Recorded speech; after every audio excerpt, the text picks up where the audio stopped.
jenis-jenis fintech nih.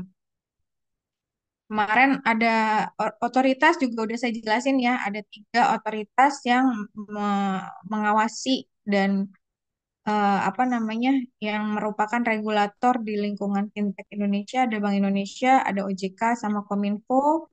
Ini udah saya jelasin juga apa beda peran OJK dan BI. Kalau Kominfo lebih ke infrastrukturnya kan, telekomunikasi, internet. Jadi kalau misalnya kita ngomongin fintech itu nggak bisa cuma dari fintechnya aja, tapi bagaimana infrastrukturnya itu juga tersedia gitu, tersedia di negara tersebut. Jadi kalau misalnya kita pengen fintech berkembang di Indonesia, ya mulai dari infrastrukturnya dulu. Infrastruktur ini kayak jalanan gitu.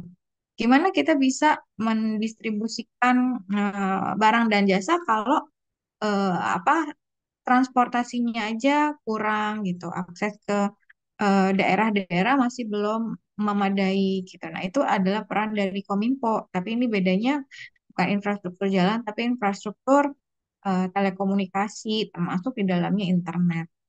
Nah, kemarin juga udah sempat saya jelasin nih ada beberapa jenis fintech ya, ada payment, lending, personal finance, comparison, ini kayak market aggregator, insurtech, crowdfunding, cryptocurrency, accounting.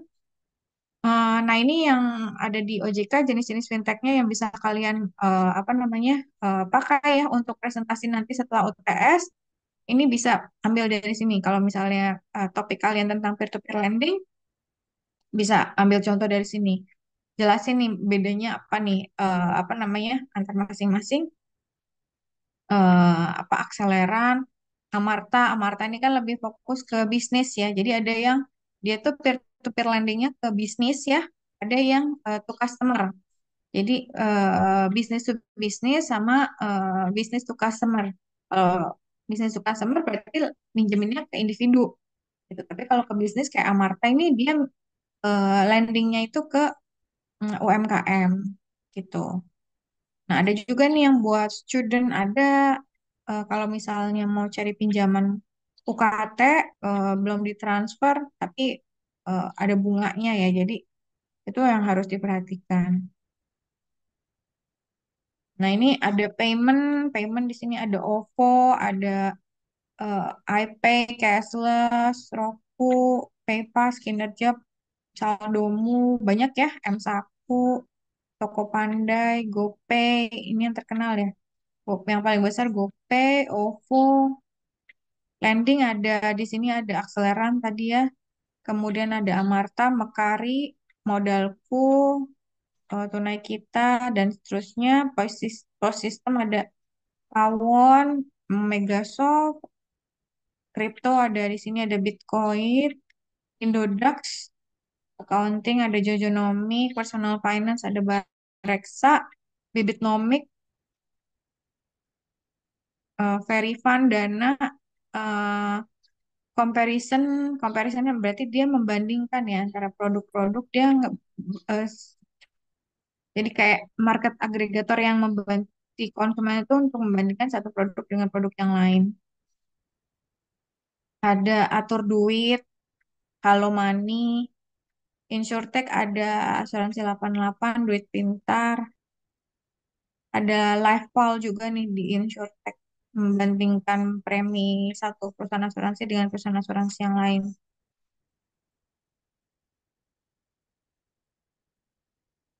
Terus crowdfunding di sini ada Capital Boost, Mapan, Kita Bisa. Jadi crowdfunding ada yang memang tujuannya untuk project yang profitable, ada yang social oriented. Nah, Kita Bisa ini termasuk yang social oriented. We Care ini yang sosial apa namanya, purpose ya. Jadi kalau crowdfunding itu kan kita menghimpun dana nih. Crowd itu keramaian. Funding itu pendanaan-pendanaan yang beramai-ramai gitu. Nah, ada yang tujuannya memang social purpose ya. Jadi ya kayak ngebantu orang, eh, itu pakai Kita Bisa sama We Care ID. Tapi ada juga yang crowdfunding tujuannya untuk project yang profitable gitu. Kalau ini fintech di Malaysia, kemarin saya presentasi di UMS, University Malaysia Sabah. Ini jenis-jenis fintech di Malaysia lebih banyak ya daripada di kita ya. Total ada 294 fintech company. Dia juga di payment ada 60, em, terus di lending ada 55, digital bank 5. Digital bank di sini kita banyak ya. Sebentar kita lihat dari tugas mahasiswa saya yang di kelas Main Invest, kita bisa lihat.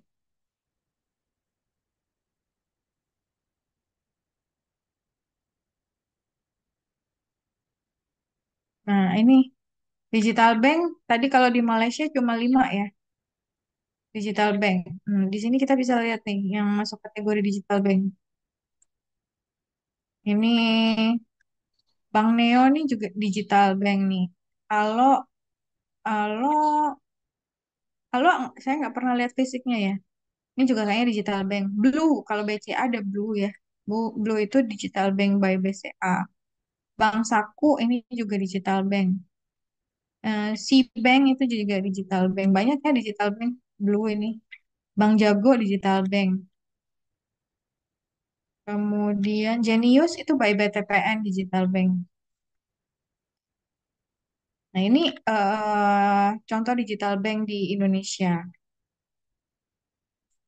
Lanjut. Di Malaysia tadi ada 5 ya digital bank. Terus kalau InsurTech dia ada 32, Remittance ada 29, terus e-wallet ada 43, blockchain atau cryptocurrency ada 21, Welltech ada 25, crowdfunding ada 10, AI, data 9, marketplace 13, PropTech 6, Islamic Fintech 16, Praktek ada 14. Nah, jadi ini di Malaysia ada remittance, kemudian ada AI or data fintech, fintech di bidang AI or big data. Hmm, nah ini nggak ada nih di Indonesia nih AI data ya. Jadi memang perkembangan fintech itu sangat bergantung juga sama infrastruktur ya.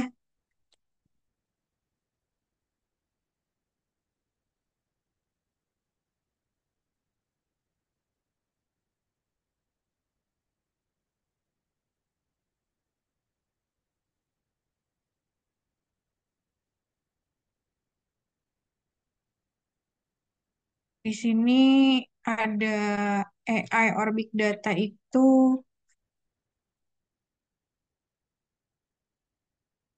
agak khusus ya ini. Tulisan Sevox, GFI, Infinity Experience, PropTech ini properti nih, properti fintech nih. Mungkin buat bantu apa eh, renovasi mungkin atau bantu untuk identifikasi eh, bantu untuk nyari kita nyari lelang rumah-rumah yang dijual atau rumah-rumah yang dilelang khusus properti nih. Kalau Islamic fintech ya berarti khusus Islamic.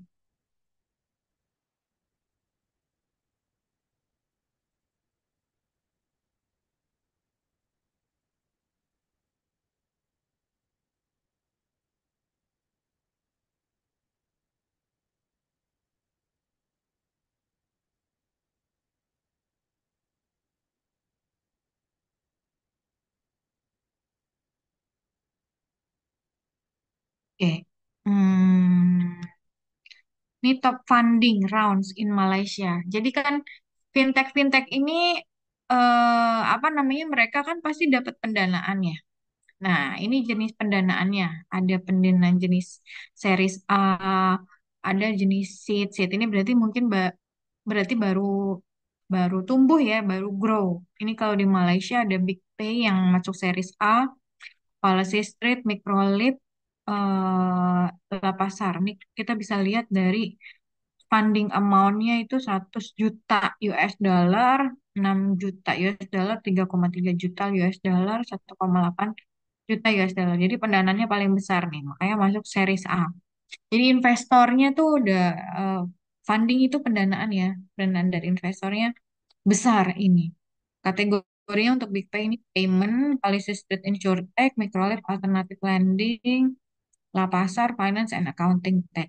Coba kita lihat di Indonesia yang masuk series A banyak ya. Jadi pendanaan kita eh, masuk series A, series B, series C, series D ini banyak nih di Indonesia. Coba kita lihat pendanaannya aja 90 juta, 65 juta jauh ya di atas Malaysia ya. 1,5 juta. Ini paling kecil di Indonesia itu 18 juta US dollar loh. Ini US dollar berarti berapa miliar tuh? 90 juta paling besar nih ajaib investment tech. Ini series A. Bibit 65 juta investment tech series B. Yang series A itu ada buku warung, ajaib, kemudian ini bibit ya juga series A, peluang series A, alami syariah series A.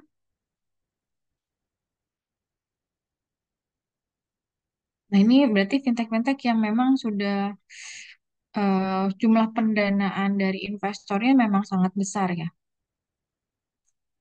Nah, apa sih bedanya nih? Coba kita lihat. Apa bedanya pendanaan funding source ya? Itu istilahnya funding source. Jadi kalau pre-seed ini berarti masih di tahap developing a business concept. Masih konsep nih. Developing a business concept, working on any partnership agreements. Dia masih nyari-nyari apa namanya partnership, getting any patents or copyrights, tapi dia udah punya paten atau punya copyright, creating a pitch deck. Nah, kalau di tahap pre-seed ini berarti si fintechnya itu masih ya masih presentasi-presentasi ya, bikin pitch deck, terus presentasi, nyari nyari investor. Funding source-nya biasanya self, family, and friends, micro, venture capitals. Venture capitalsnya yang micro.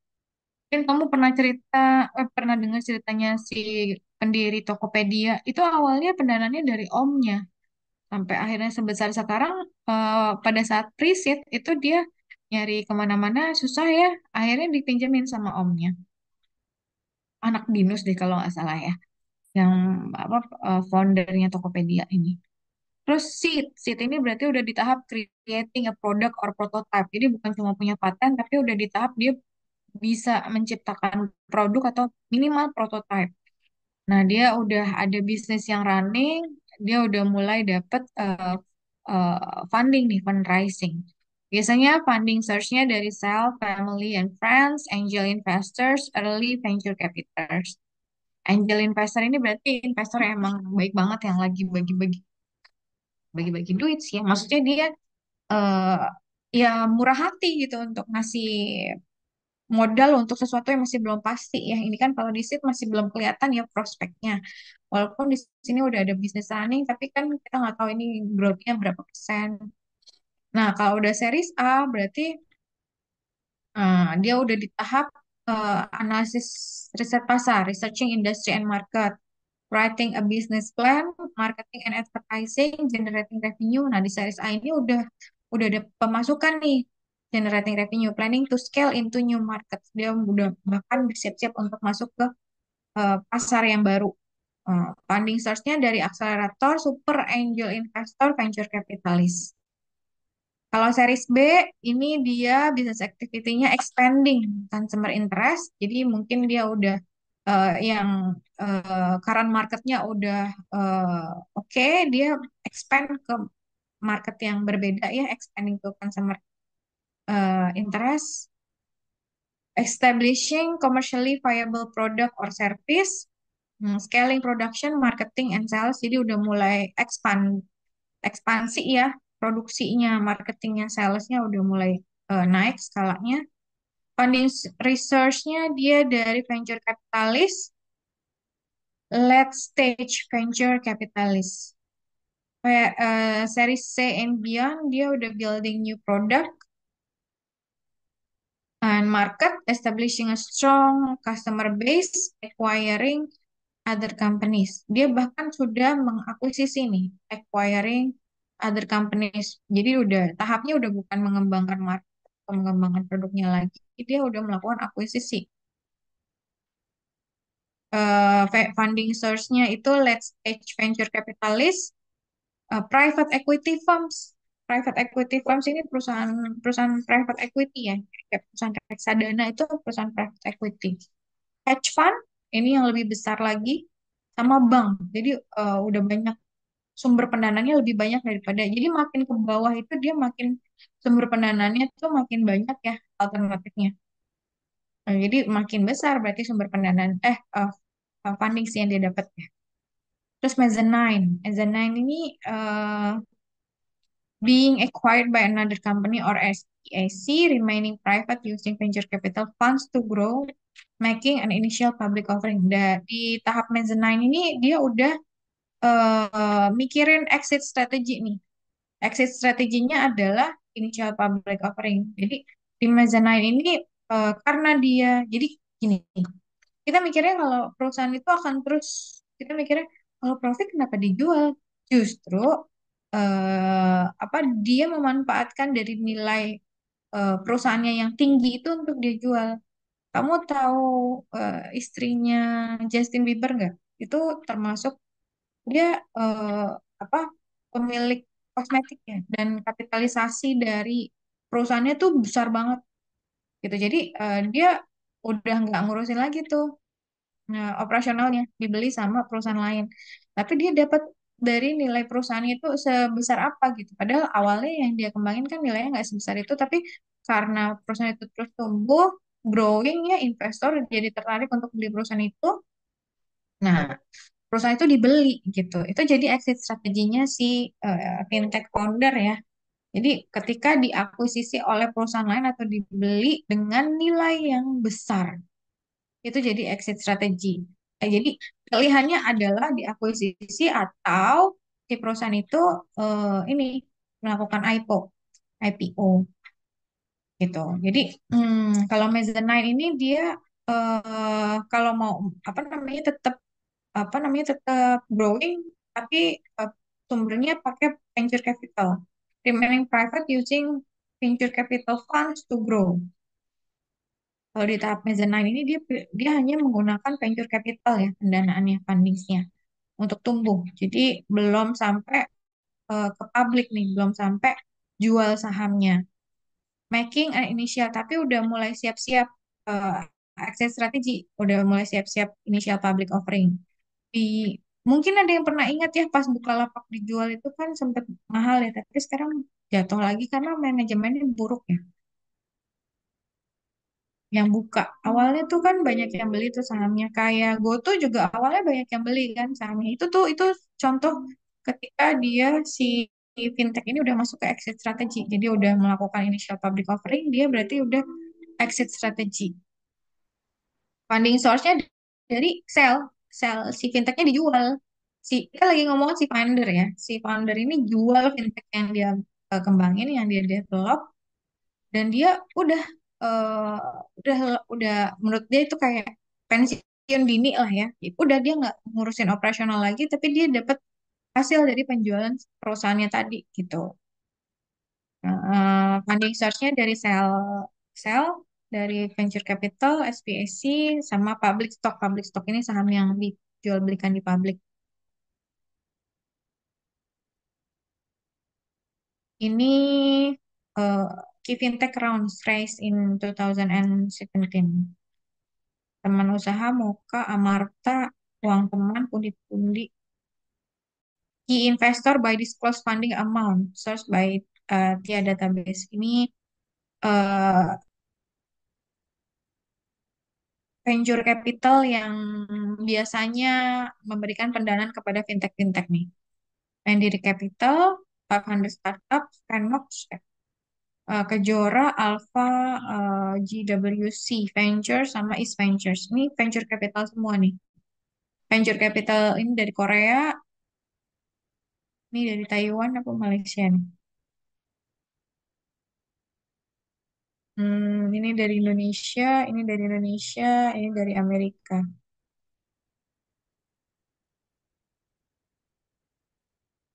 Ini venture capitalist ya tadi ya, yang venture capital yang mendanai fintech-fintech. Ini investor. Key exit-nya tadi, pertama diakuisisi. Kredit aja diakuisisi Money Smart. IOPay diakuisisi Money Online, Kudo diakuisisi Grab, MV Commerce diakuisisi Gojek. Nah, kemudian pilihan key exit berikutnya adalah IPO yang tadi saya bilang ya. Pilihan key exit itu selain IPO itu adalah diakuisisi oleh perusahaan lain. Jadi kalau misalnya dia memang tetap tetap pengen apa namanya growing perusahaannya dia pengen ini kayak apa kerja kerasnya dia nggak pengen jual perusahaan itu, dia bisa lanjut ke tahap sampai IPO. Itu exit strategi untuk fintech.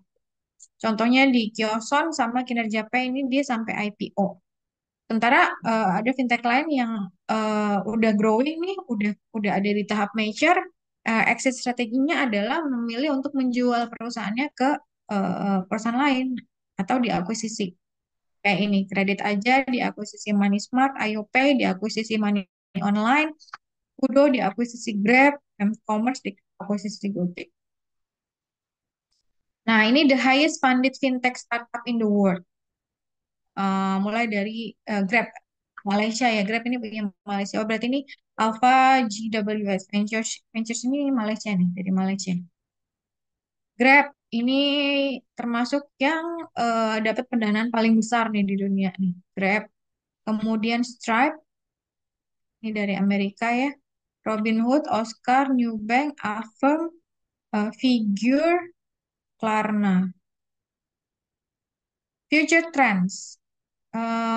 Predict upcoming trends and innovation in sustainable finance and fintech. Jadi future trends-nya adalah bagaimana inovasi ini berkelanjutan di keuangan dan fintech. Mungkin nanti ada fintech-fintech yang fokus ke green investment.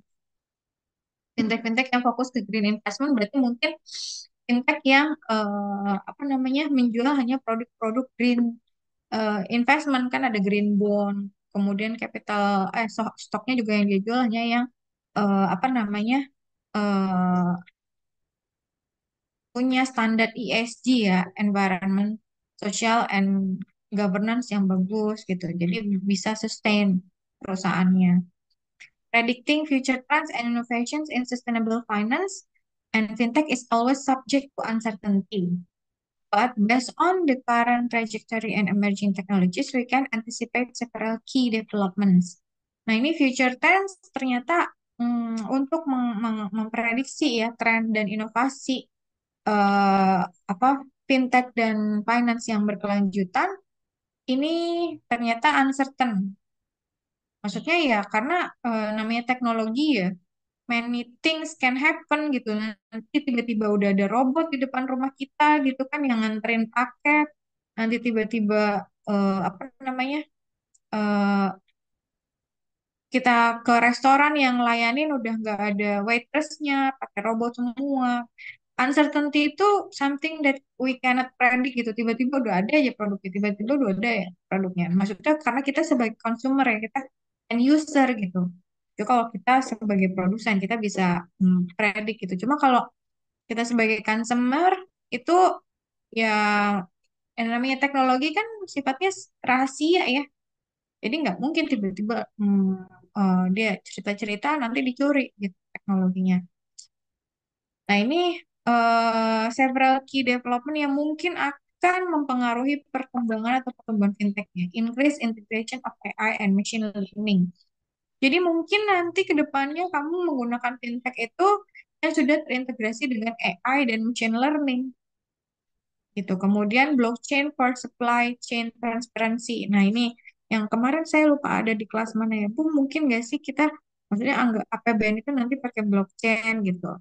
Eh, apa anggaran-anggaran negara yang sering dibahas di DPR sama Menkyu itu mungkin nggak sih datanya nanti pakai blockchain, kalau pakai blockchain ya semua bisa ngelihat dan nah ini nanti blockchain itu ada ceritanya sendiri ya, ada materinya sendiri. Blockchain itu namanya blockchain, blok yang dihubungkan dengan chain. Nah, ketika ini kan udah ada ribuan chainnya nih. Eh, Kalau blockchain itu dia sifatnya terdesentralisasi. Jadi ketika si apa namanya eh, saya mengakses ya informasi di blockchain, banyak orang juga yang bisa mengakses informasi di blockchain dengan apa namanya informasi yang sama gitu. Jadi kan apa namanya kalau terkait dengan keuangan negara akan sulit untuk dimanipulasi jadinya ya. Karena si blockchain ini misalnya ada perubahan data nih di blok pertama. Kan tadi saya bilang ada blok satu 2 3 dan seterusnya. Ada perubahan di blok pertama nih. Ada perubahan di blok pertama, misalnya ada yang berubah. Nah, blok-blok berikutnya juga akan berubah gitu. Jadi kalau misalnya kamu mau ngehack nih ya blockchain itu yang kamu hack itu bukan cuma si blok pertama, karena blok kedua dan blok sekian ribu itu juga akan berubah nilainya. Gitu itu yang apa namanya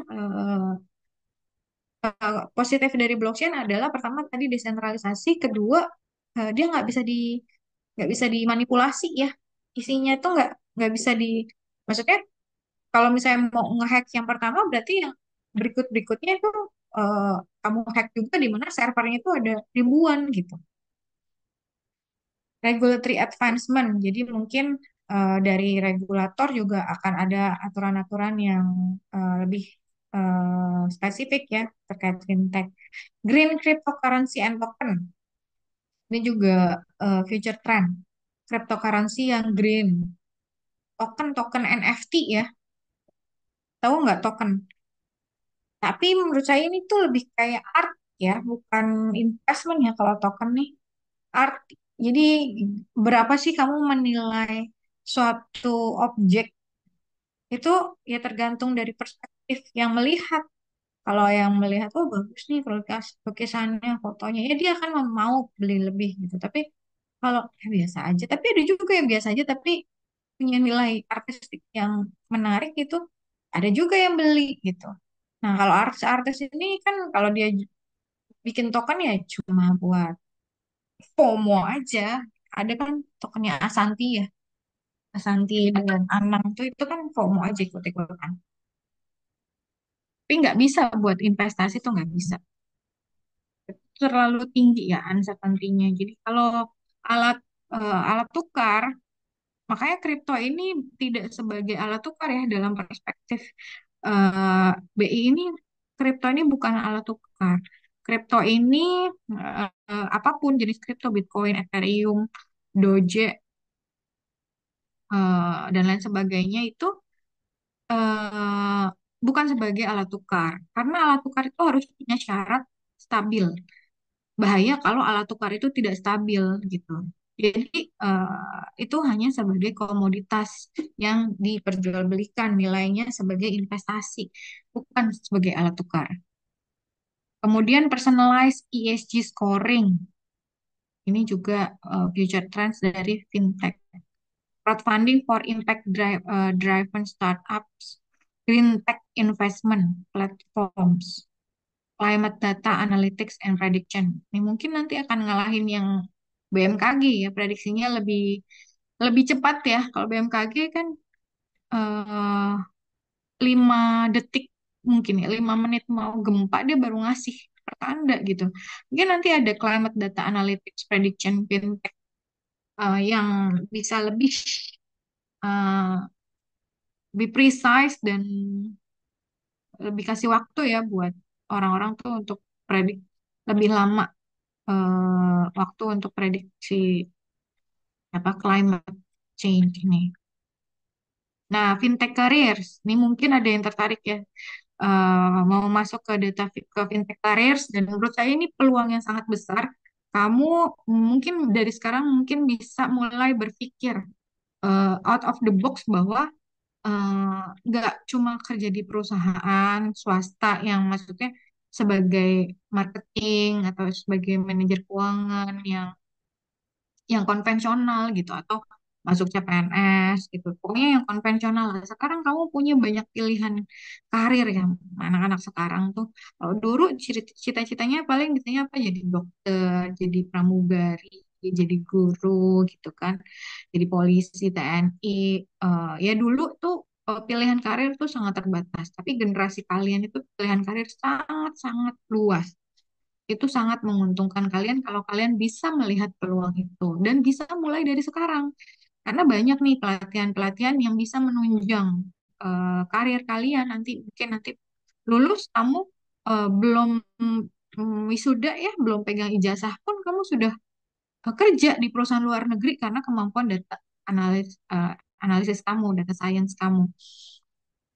Coba dari sekarang, jadikan data scientist ini sebagai prospek karir kamu ke depan. Saya jamin kamu pasti akan eh, apa namanya senang gitu karena banyak peluang yang dicari ini, dicari banget di dalam maupun di luar negeri apalagi. Ini kesempatan karir kamu bisa sampai luar negeri gitu, bukan cuma di Indonesia aja. Kamu bisa remote kerja kalau kamu punya keahlian data science. Jadi kerjanya di perusahaan luar negeri gitu ya, dibayarnya pakai dolar, tapi kamu ngerjainnya dari rumah. Tuh. Bisa banget, banyak sekarang peluangnya kayak gitu. Kamu cari aja remote work data science itu bisa apa ngerjainnya dari rumah, terus kliennya dari luar negeri, kamu kerjain dari kamar. Ini pilihan karir. Jadi ini biar kalian terbuka gitu pikirannya bahwa nggak cuma jadi manajer keuangan di perusahaan aja, ternyata banyak loh pilihan karir konsentrasi keuangan. Sorry, ini manajemen atau bisdik ya? Bistik Ibu. Oh, bisdik. Sorry, saya pikir anak manajemen. Kalau anak manajemen kan ya marketing, finance, SDM ya. Nah, kalau bisdik malah kalian udah punya keahlian juga di data ya. Jadi ini bisa jadi pilihan. Jadi lebih spesifik.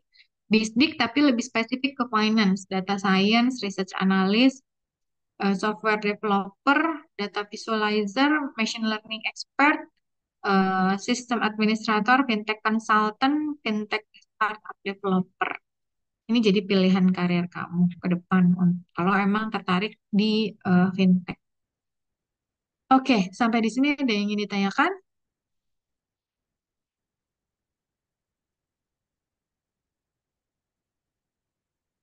Silakan Kamila. Baik Ibu, terima kasih. Tadi kan itu ya Bu, ada venture capital. Kalau di mereka itu kan em, investasinya pada perusahaan yang udah matang itu di tahap growing. Sedangkan tadi ada juga angel investor yang pakai dana pribadi. Terus di tahap awal ya Bu, saya jadi bertanya-tanya aja sih Bu, sebenarnya kira-kira apa sih motivasi utama mereka gitu untuk ambil resiko sebesar itu? Apa mungkin eh, ada gitu insentif lain yang bisa mereka dapat kalaupun startup yang mereka investasi ini tuh gagal? Ini ya, kalau bisnis itu, menurut saya ya, bisnis itu gimana kamu melihat peluang. Gimana kamu melihat peluang yang mungkin sekarang tuh orang tuh masih tutup mata. Tapi di masa depan itu akan jadi sesuatu yang big. Itu kalau pebisnis itu mereka tuh instingnya tuh tajam gitu. Apa namanya? Jadi kalau ngelontorin sekian ratus miliar, tapi kalau dia bisa baca ini ke depannya bahkan bakalan jadi something big, doesn't matter itu. Nah, tapi kasusnya kadang di Indonesia eh, investasi-investasi ke fintech ini, angel investornya adalah orang-orang yang lagi mau money laundering. Ini kasus di Indonesia ya. Banyak perusahaan, kalau kamu ngelihat ya, banyak bisnis-bisnis ya, kok sepi ya, kok masih jalan ya, padahal sepi ya. Kan orang kalau bisnis tujuannya apa sih? Profit kan. Kenapa sepi masih tetap jalan? Ya karena itu sebagai media money laundering. Ngerti nggak? Itu kalau di Indonesia ya. Karena saya tahu beberapa yang emang ya cuma jadi tempat cuci uang bisnisnya gitu loh. Cuci uang dari uang-uang haram ya, uang-uang korupsi. Karena mau nyimpen di bank kebaca sama PPATK kan ada aliran dananya. Nyimpen di apa balik tembok, kamu tahu pernah hakim ketangkep OTT KPK, uangnya di mana disimpan di balik tembok ruang karaoke-nya, cari di internet. Ada hakim ketangkep OTT KPK, uangnya disimpan di balik tembok. Nah, uang itu miliaran, ratusan miliar. Jadi aduh, daripada bingung ya gimana nih nyimpen uang haramnya itu, ya pakai itu investasi-investasi di fintech-fintech ini. Angel investor, saya nggak bilang semuanya seperti itu ya. Tadi kan saya bilang bahwa memang ada investor-investor yang dia intuisi bisnisnya tuh kuat, tajam. Dia bisa melihat bahwa memang ini akan jadi something big in the future. Kayak omnya yang punya Tokopedia, kamu cari aja yang punya Tokopedia itu. Awalnya dia nggak dapat pinjaman dari mana-mana, tapi omnya mau minjemin karena dia melihat, oh iya ya, ke depan ini kayaknya marketplace ini bakalan booming gitu. Ternyata bener kan, booming. Ke depan juga fintech-fintech ini saya yakin ya, apalagi ada machine learning, ada AI itu bakalan booming banget di depan gitu. Mungkin kalau sekarang belum karena ya masih terbatas infrastruktur, terus literasi digital juga masyarakat Indonesia masih kurang. Tapi ke depan ketika semuanya sudah lebih baik ya, sudah lebih develop ya pasti profitnya juga nggak main-main gitu. Jadi ya itu balik lagi ke intuisi bisnis dari si angel investornya. Tapi bisa juga tadi jadi sarana money laundering.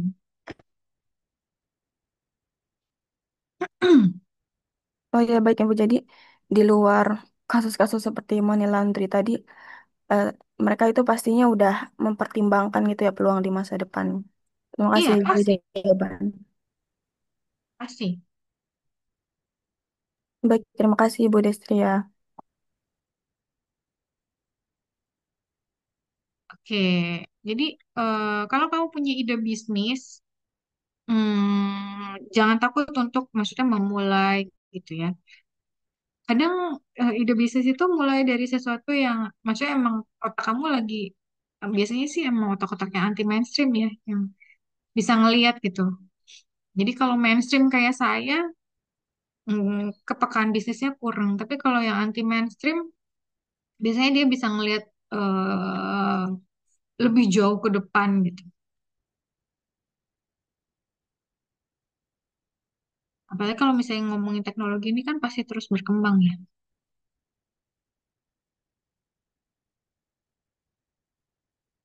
Oke, selanjutnya tadi Melani, silakan.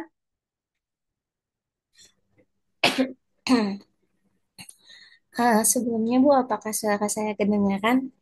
Iya, kadang. Maaf ya Bu, agak batuk-batuk. Iya, lagi musim. Bu, kan saya mau nanya nih Bu, kan banyak vintage di Indonesia ini kan yang dapat pendanaan investor dari asing ya Bu. Jadi kan seperti tadi Ibu yang bilang tuh kan investor tuh pasti kan ada dari asing sama domestik dari lokal Indonesia kan Bu. Mm-mm. Nah, saya lihat tuh kemarin data buat vintage startup aja itu 42,7% itu dari pendanaan asing, sedangkan sisanya 50-an itu dari Indonesia. Sedangkan buat kayak P2P atau pinjol dan lain sebagainya sih ini sedikit ya Bu, buat dari asingnya itu sekitar 15%-an lah. Tapi kan buat industri lain, apalagi yang kasus-kasus lagi marak sekarang itu ada Shell dan lain sebagainya yang itu tuh bisa menyebabkan investor investor asing tuh mau naruh pendanaan di Indonesia tuh mikir dulu sekali dua kali kan Bu. Nah, aku mau nanya Bu, aslinya tuh misalkan nih Bu, Indonesia tuh terjadi konflik geopolitik atau konflik misalkan kayak demo kemarin gitu-gitu.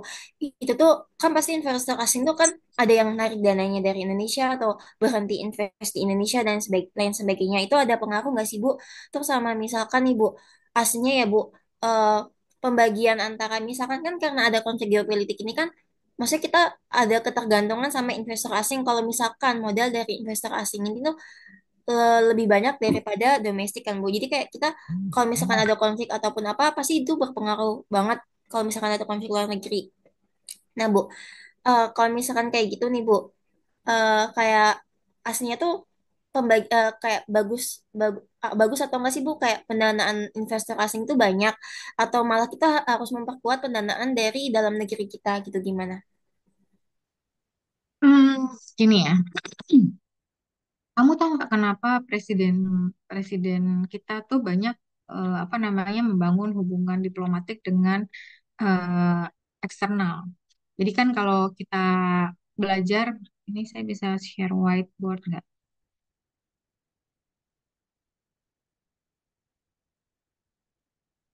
Hmm,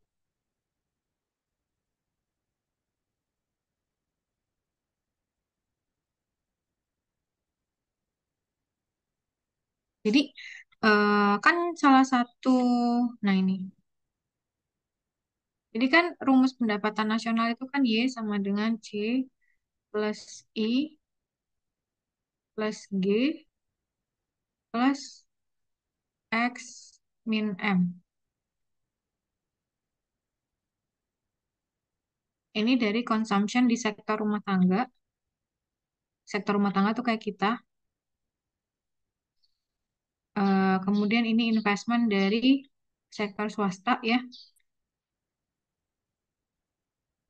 Ini dari government expenditure, pengeluaran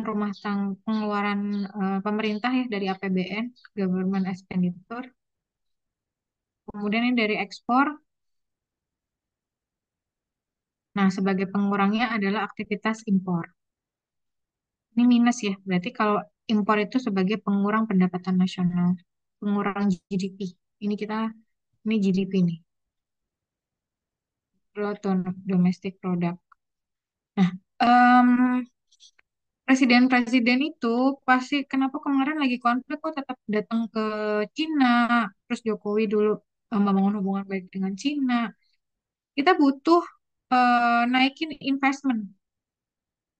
Karena kalau Indonesia itu cuma maksimum GDP-nya itu 50% dari sektor rumah tangga, didukung dengan populasi yang besar. Investment tuh masih relatif kecil ya untuk menopang GDP Indonesia.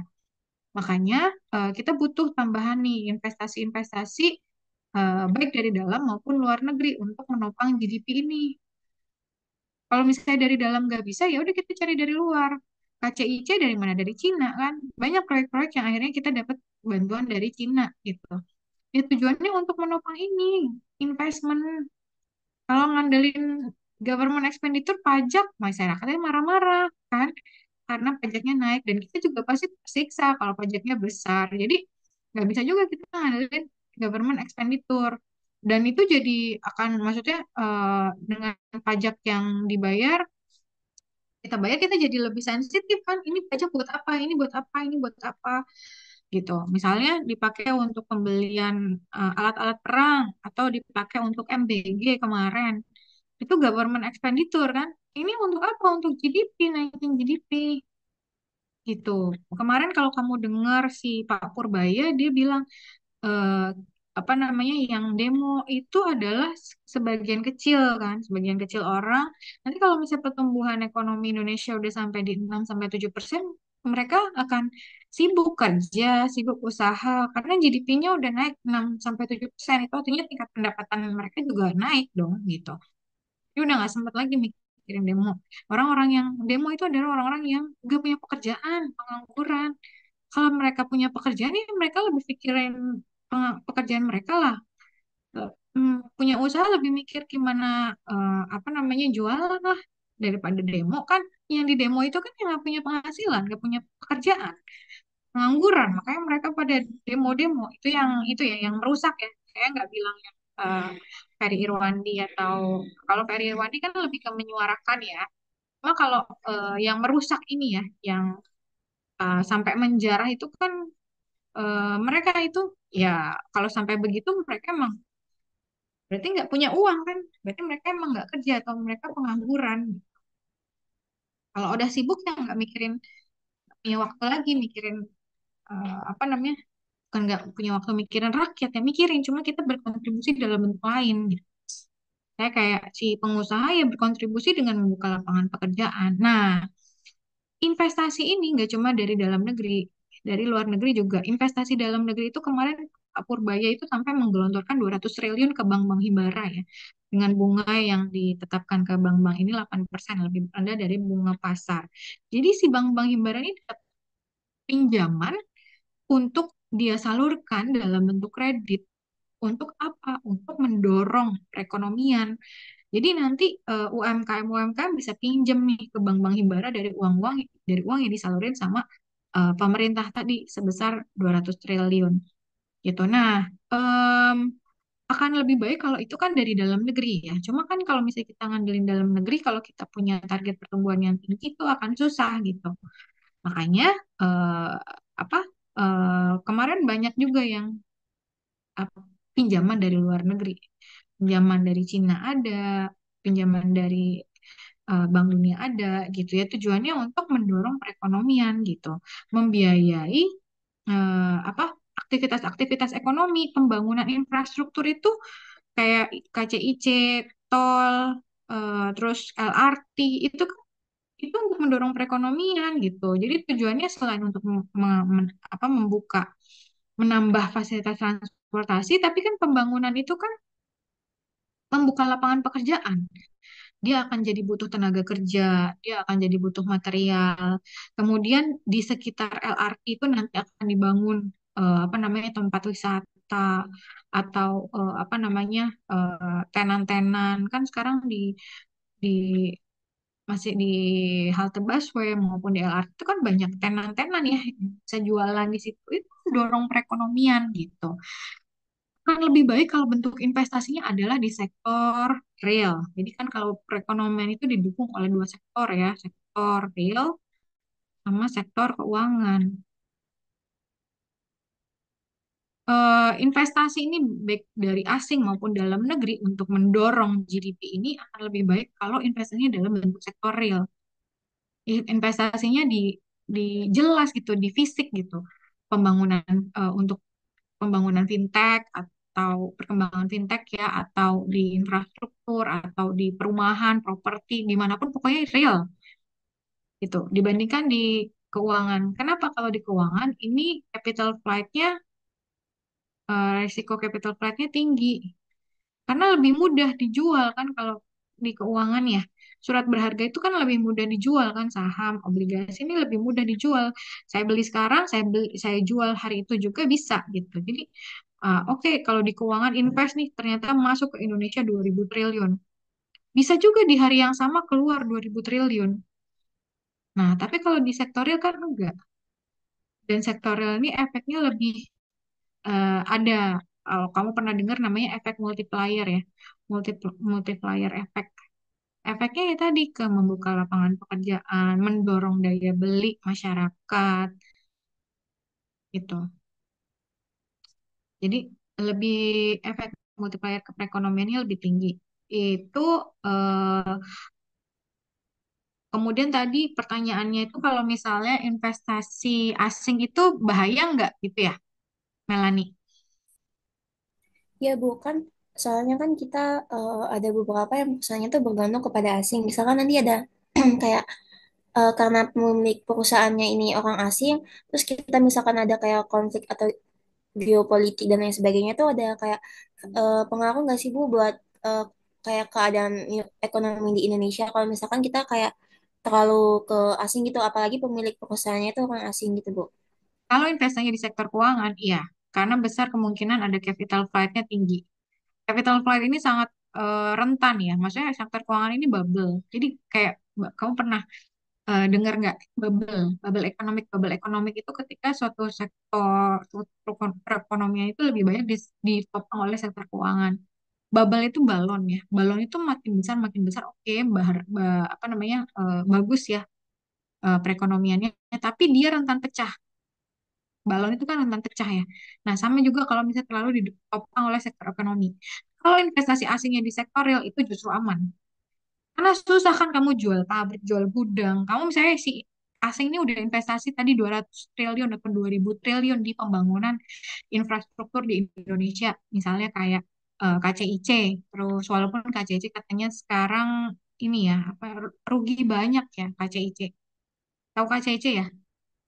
Wush itu itu kan kereta cepat Indonesia Cina karena dibangun bareng Cina, proyeknya bareng Cina.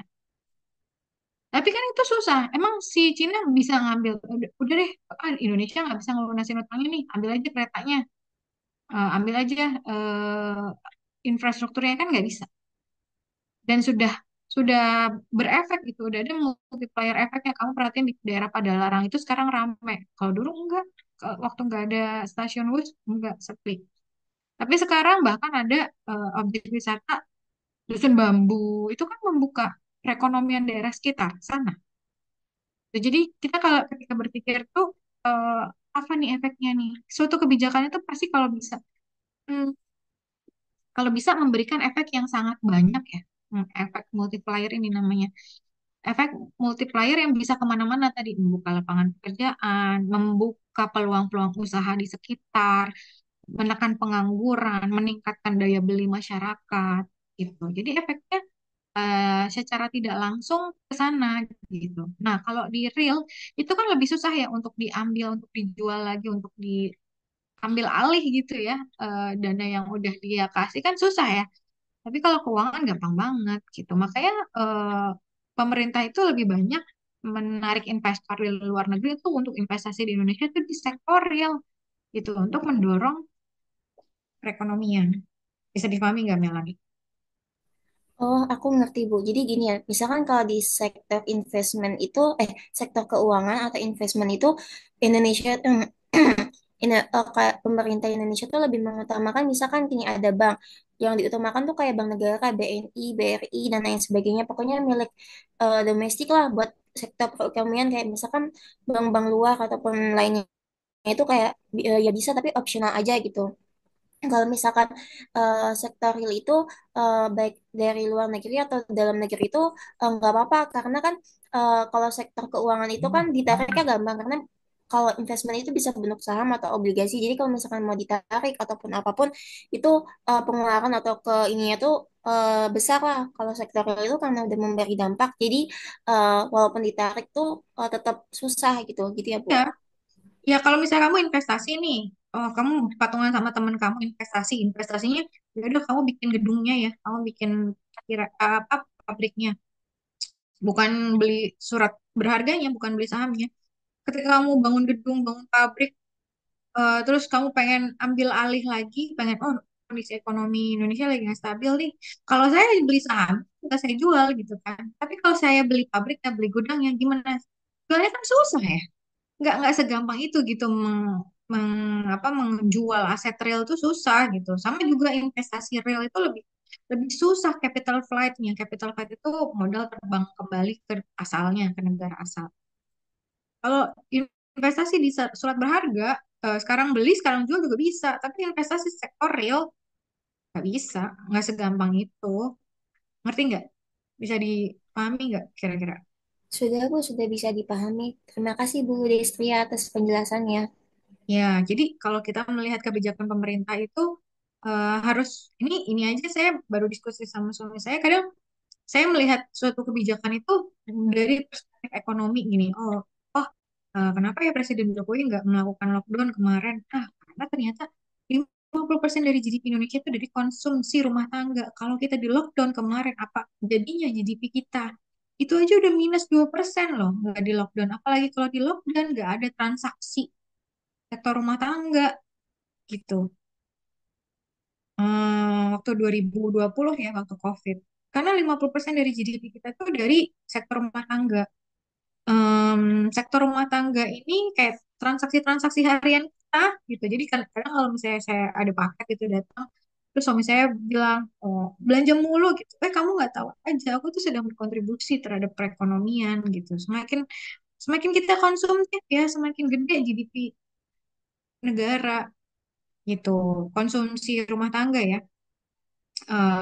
Kalau yang ini kan investment ini kan sektor swasta, jadi perusahaan-perusahaan yang melakukan investasi yang dilakukan oleh swasta, misalnya bangun apa gedung dan lain sebagainya itu intinya yang dilakukan oleh swasta. Yang dilakukan oleh kita adalah ketika kita belanja itu kita sudah menopang perekonomian gitu. Tapi kan kadang kayak ini juga ada kendalanya. Kayak ini juga bisa rendah kalau kalau eh, kayaknya gede. Kalau pajaknya gede kan proporsi buat konsumsi jadi kurang ya. Gitu. Bisa dipahami nggak di sini? Bisa Bu, bisa. Makasih Bu. Iya, jadi kalau negara itu kalau mau pengen ada investor yang masuk ke dalam negeri itu pasti minta itu kalau bisa usahakan investasinya di sektor real.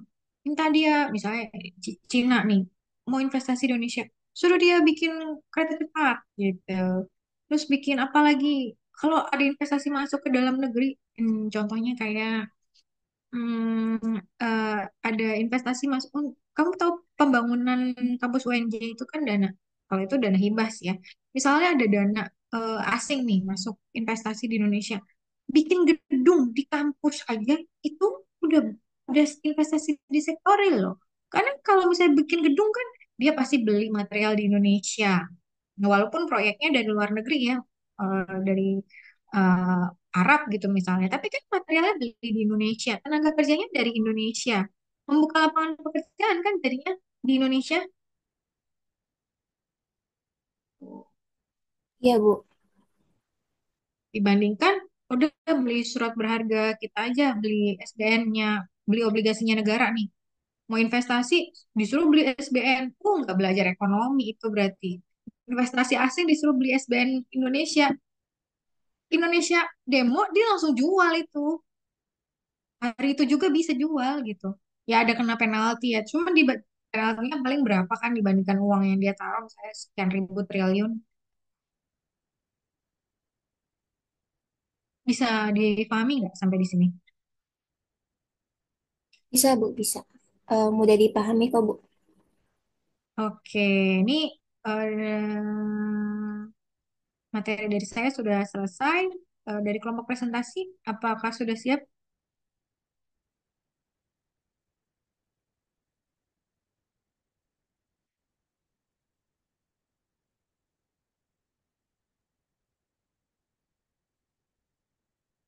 Oke. Ibu, izin share screen ya, Bu. Ya, silakan.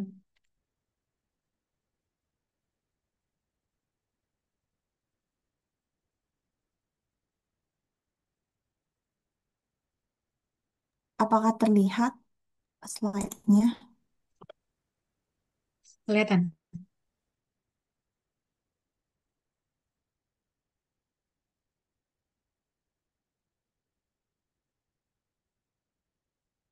Baik, sebelumnya saya dan teman-teman kelompok 2 izin untuk presentasi untuk Bu Desria dan teman-teman semua. Assalamualaikum warahmatullahi wabarakatuh. Selamat pagi dan terima kasih untuk kesempatannya. Perkenalkan kami dari kelompok 6 Financial Technology akan membahas mengenai perkembangan vintage di Indonesia dan bentuk dasar dari financial technology. Sebelumnya, anggota kami terdiri dari 4 orang, yaitu saya sendiri, Bella Nate Cantika, dengan NIM 17106220076. Ini Kemudian, nama-nama anggotanya boleh ditulis di chat nggak? Biar saya masukin ke apa daftar nilai di boleh Bu, baik, nanti nanti dikit akan, anggota yang ya, lain. ya, terima Makasih. kasih Bu. Baik, akan saya lanjutkan aja ke table of content-nya. Mungkin kita bakal jelasin sejarah fintech, terus perkembangan fintech di Indonesia, perkembangan fintech di perusahaannya ada apa aja, terus ada vintage growth di Indonesia, bentuk dasar e-commerce, kemudian yang terakhir ada bentuk dasar dari vintage. Yang pertama saya izin jelasin untuk sejarah dan perkembangan vintage di dunia itu awalnya menurut Arner, Barberis, dan Buckley 2015 dalam tulisannya The Evolutions of Vintage, A New Post-Crisis Paradigm, itu vintage dibagi ke 4 fase, di mana fase yang pertama itu vintage 1.0 dari tahun 1866 sampai 1967. Ini masih tradisional diawali dengan infrastrukturnya masih telegraf, masih ada mesin ATM pertama yang menghubungkan sistem keuangan global masih belum sepenuhnya digital. Kemudian ada Vintage 2.0 di tahun 1967 sampai 2008. Di sini udah mulai transisi adaptasi ke komputerisasi, ada kartu kredit, kemudian udah mulai ada internet banking di negara-negara maju. Jadi udah beberapa layanan udah terdigitalisasi. Kemudian ada Vintage 3.0 di 2008 sampai sekarang. Ini yang 3.0 itu masih di negara maju mostly. Jadi Mulai lahirnya startup fintech setelah krisis 2008 dengan inovasi mobile apps, ada dompet digital, blockchain, dan cryptocurrency.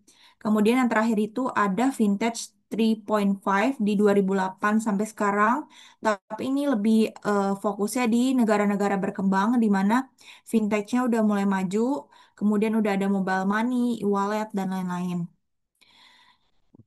Kemudian selanjutnya sejarah dan perkembangan fintech di Indonesia. Mungkin tadi sudah dijelasin sangat lengkap dengan Bu Desria. Cuma saya izin nambahin aja di fintech di Indonesia tuh awalnya di 2006 sampai 2015, di mana mulai terlihat dari adanya kepercayaan publik setelah berdirinya Asosiasi Fintech Indonesia pada tahun 2015. Mulai saat itu fintech-fintech baru mulai berdiri, kemudian terjadi pertumbuhan dan regulasi di 2016 sampai 2020. eh, Jumlah fintech itu tumbuh pesat hingga 232 perusahaan pada tahun 2020, diperkuat sama regulasi dari Bank Indonesia yang memberikan kepastian hukum, kemudian ada regulasi-regulator lain dari Kominfo dan OJK yang nanti akan dijelaskan oleh teman saya. Kemudian ada perkembangan global payment. Sebenarnya ini udah berjalan dari 1985 sampai 2021. Jadi fokus teknologi dasar dan keamanan menuju mobile payment itu berbasis smartphone dengan faktor utama kepercayaan dan kemudahan. Kemudian lahirnya Kris Indonesia dari 2019 sampai sekarang. Dan sekarang juga udah lumayan bisa dipakai di negara-negara lain kayak Jepang contohnya. Ada peluncuran Kris oleh BI itu nyatuin berbagai layanan pembayaran QR, memperluas inklusi keuangan, dan mendorong masyarakat menuju cashless society. Selanjutnya akan dijelaskan oleh teman saya, Fitri. Oke, selanjutnya ada perusahaan vintage di Indonesia, di mana menurut Avtech atau Asosiasi Vintage Indonesia, pada tahun 2024 ini ada 297 perusahaan vintage Indonesia yang sudah terdaftar atau terafiliasi dengan Avtech ini. Nah, Avtech ini sendiri adalah Asosiasi Vintage Indonesia di mana organisasi non-pemerintah di bawah OJK dan didirikan pada tahun 2016. Fungsi dari Avtech ini adalah untuk berkolaborasi dengan berbagai macam perusahaan vintage Indonesia yang pastinya untuk meningkatkan kepercayaan masyarakat Indonesia terhadap perusahaan vintage yang ada di Indonesia. Nah, terus juga di sini vintage ini, hubungan antara vintage dan bank retail ini masih dipandang dalam tiga cara. Yang pertama yaitu sebagai pengganti yang disruptif atau sebagai pengganti bank, di mana vintage ini dinilai mengambil alih fungsi inti bank seperti melakukan pembayaran, kredit, transfer dengan pengalaman yang lebih menarik dan juga secara cepat dan juga murah. Nah, terus juga vintage ini dipandang sebagai mitra kolaboratif di mana vintage ini diposisikan sebagai enable yang melengkapi kapasitas bank dan bukan untuk meniadakan si bank. Nah, kolaborasi ini nih memungkinkan gimana si bank ini dapat berinovasi secara cepat tanpa harus membangun semuanya sendiri. Terus juga si vintage ini memperoleh kepercayaan dan juga lisensi bank. Terus yang ketiga itu nasabah dapat menikmati layanan terpadu dalam satu aplikasi. Misal dalam satu aplikasi ini para pengguna dapat melakukan tabungan, investasi, dan juga pay later secara bersamaan. Yang ketiga, vintage Indonesia ini dinilai belum cukup untuk menggantikan bank, di mana vintage ini dinilai dalam skala aset dan basis nasabah, skala aset dan nasabahnya ini masih jauh di bawah bank. Nah, vintage ini difokusin lebih ke arah micro lending dan juga e-wallet. Jadi, pandangan ini yang membuat bahwa vintage ini sebagai pelengkap jangka pendek, akan tetapi bukan sebagai untuk menggantikan bank. Boleh di next, Bel. Next. Nah, di sini juga ada beberapa perusahaan beberapa perusahaan vintage di Indonesia. Yang pertama itu ada ada PT Laku Emas, di mana PT Laku Emas ini dia layanan transaksi jual beli emas secara investasi, secara O2O dari online to offline. Di mana di sini ada berbagai macam fitur yang dapat digunakan oleh kita, misal ada beli emas, jual emas, tarik fisik, redeem voucher, laku simpan, laku tukar, rincian emas, laku dan laku donasi. Yang kedua yaitu ada PT Mitrans, yaitu dia sebagai payment gateway, di mana PT Mitrans ini adalah perusahaan pembayaran digital di Indonesia yang membantu bisnis dari UMKM sampai perusahaan besar. Nah, dia ini menerima pembayaran online secara mudah. Jadi PT Mitrans ini sebagai pihak ketiga atau sebagai fasilitator yang menampung pembayaran. Misalnya itu dalam satu perusahaan menggunakan Bank Mandiri untuk penerimaan pemasukan. Nah, kalau misalkan kita pakai si payment gateway atau Mitrans ini, kita bisa buka metode semua pembayaran dengan syarat dan ketentuan yang berlaku. Nah, kemudian uang yang dimasuk itu ditampung di payment gateway ini, lalu kemudian si payment gateway ini akan meneruskan ke bank yang kita tentuin tadi, misalkan kita pakainya Bank Mandiri. Terus kemudian ada PT AirP Internasional Indonesia atau yang biasa kita kenal produknya itu ShopeePay, di mana dia ini memiliki beberapa fitur dalam satu aplikasi yang cukup banyak, misalkan pengisian saldo, terus juga fitur pembayaran transaksi online Shopee, terus juga fitur pembayaran bisnis offline merchant yang bekerja sama kayak Alfamart, Indomaret, terus juga ada transfer saldo, tarik dana ke rekening bank, dan juga ada Shopee Pay Later. Terus yang terakhir itu ada Stockbit investasi bersama, di mana di sini aplikasi investasi yang cukup lengkap banget aplikasinya. Ada berbagai macam fitur, mulai dari investasi saham, virtual trading, hingga PE Standard Depreciation Band. Klik next, Bel.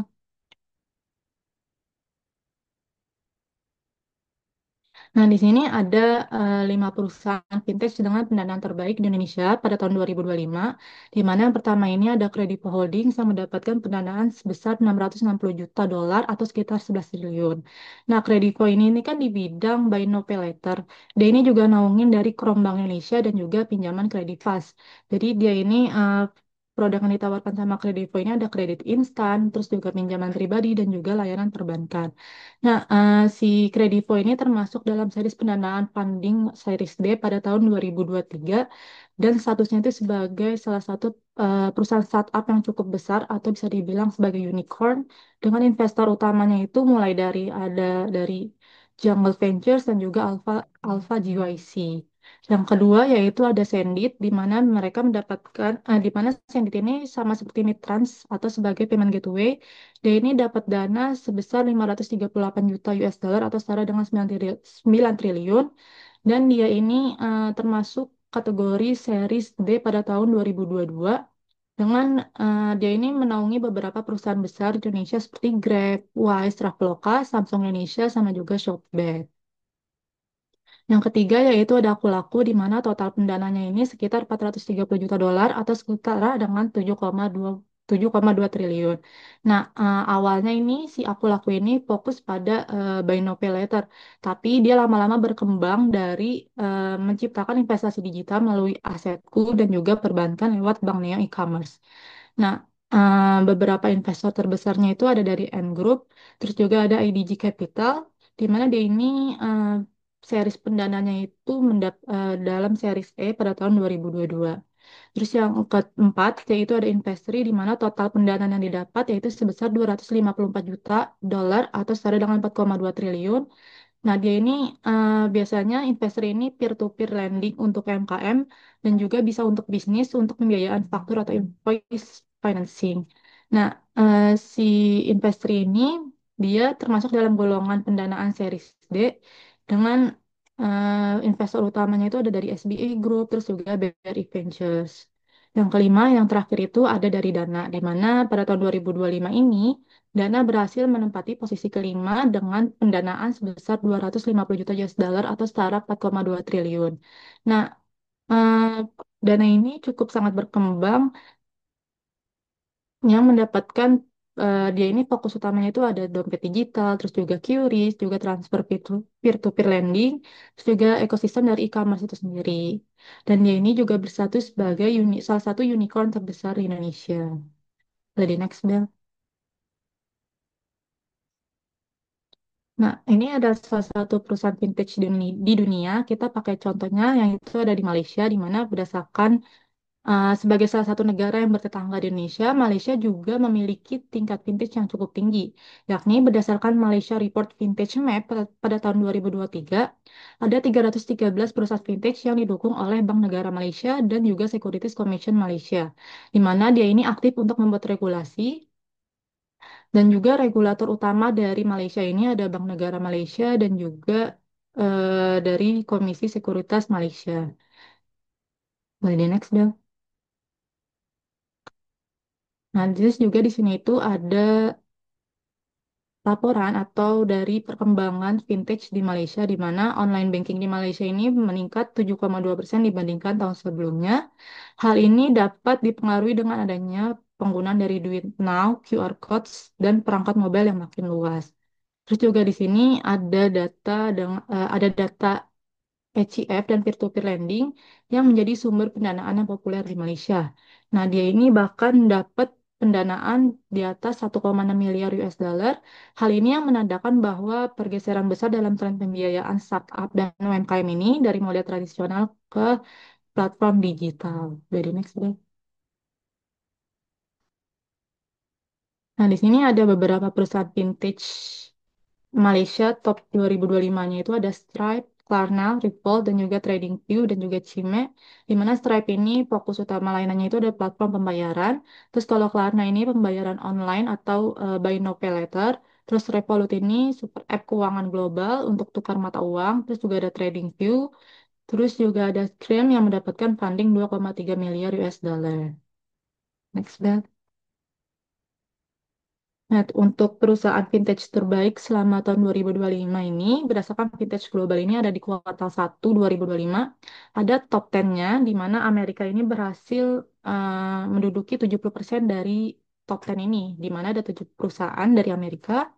Terus dia ini akan tetapi pada tahun 2025 ini sebenarnya vintage ini mengalami penurunan dibandingkan periode sebelumnya, di mana mereka hanya mendapatkan kesepakatan 1.695 deal, di mana sebelumnya itu dia mendapatkan kesepakatan sebesar 2.754. Nah, tetapi walaupun turun kesepakatannya ini, modal yang di pendanaan yang didapatkan ini tidak turun secara drastis, hanya sekitar 16%. Hal ini yang menunjukkan bahwa investor ini semakin selektif dan cenderung menyalurkan dana ke perusahaan yang sudah lebih matang atau memiliki potensi besar. Sehingga pendanaan ini lebih berkonsentrasi pada transaksi besar. Nah, bisa kita lihat di sini kalau ada dari Amerika itu ada Archicure sebesar 2,1 miliar, terus juga ada Binance dari negara Malta sebesar 2 miliar, juga ada Plate, Jera, hingga dari Protect Australia sebesar 280 juta US dollar. Selanjutnya akan dilanjutkan oleh teman saya. Baik, selanjutnya ada bentuk-bentuk dasar dari e-commerce. Nah, e-commerce sendiri ini atau bisa disebut perdagangan elektronik, itu tuh pada dasarnya semua aktivitas jual beli yang dilakukan lewat internet. Jadi nggak cuma jual barang aja sebenarnya, tapi juga bisa berupa jasa ataupun pertukaran informasi. Boleh di next. Nah, bentuk-bentuk dasarnya e-commerce itu apa aja? Yang pertama tuh ada business to business atau B2B. Nah, B2B sendiri ini tuh merupakan model e-commerce yang ngelibatin transaksi antara perusahaan dengan perusahaan lain. Jadi dalam model ini tuh perusahaan ngejual produk ataupun layanannya mereka ke perusahaan lain untuk ngedukung si operasional bisnis mereka. Karakteristiknya dari B2B sendiri itu biasanya volume transaksi yang dilakukan itu lumayan besar. Terus juga ada siklus penjualan yang panjang, ada fokus pada efisiensi operasional, juga proses negosiasi yang kompleks.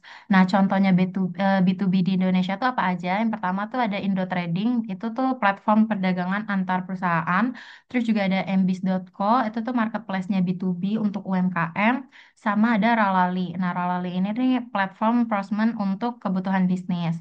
Selain B2B, ini juga ada B2C. B2C itu business to consumer. Jadi kalau si B2B ini dari perusahaan ke perusahaan, kalau B2C ini perusahaan langsung ke konsumen akhirnya. Jadi model ini tuh sebenarnya mirip ya sama toko retail tradisional, tapi ataupun toko-toko yang operasinya secara online. Nah, karakteristiknya B2C ini yang membedakan dengan B2B. Kalau B2B tadi tuh ke perusahaan, ini B2C tuh langsung ke konsumen individual. Terus proses pembeliannya ini tuh lebih relatif sederhana. Terus fokusnya ini langsung ke user experience. Terus biasanya juga volume transaksinya ini tuh dinilai per transaksi yang lebih kecil. Contohnya B2C di Indonesia tuh apa aja?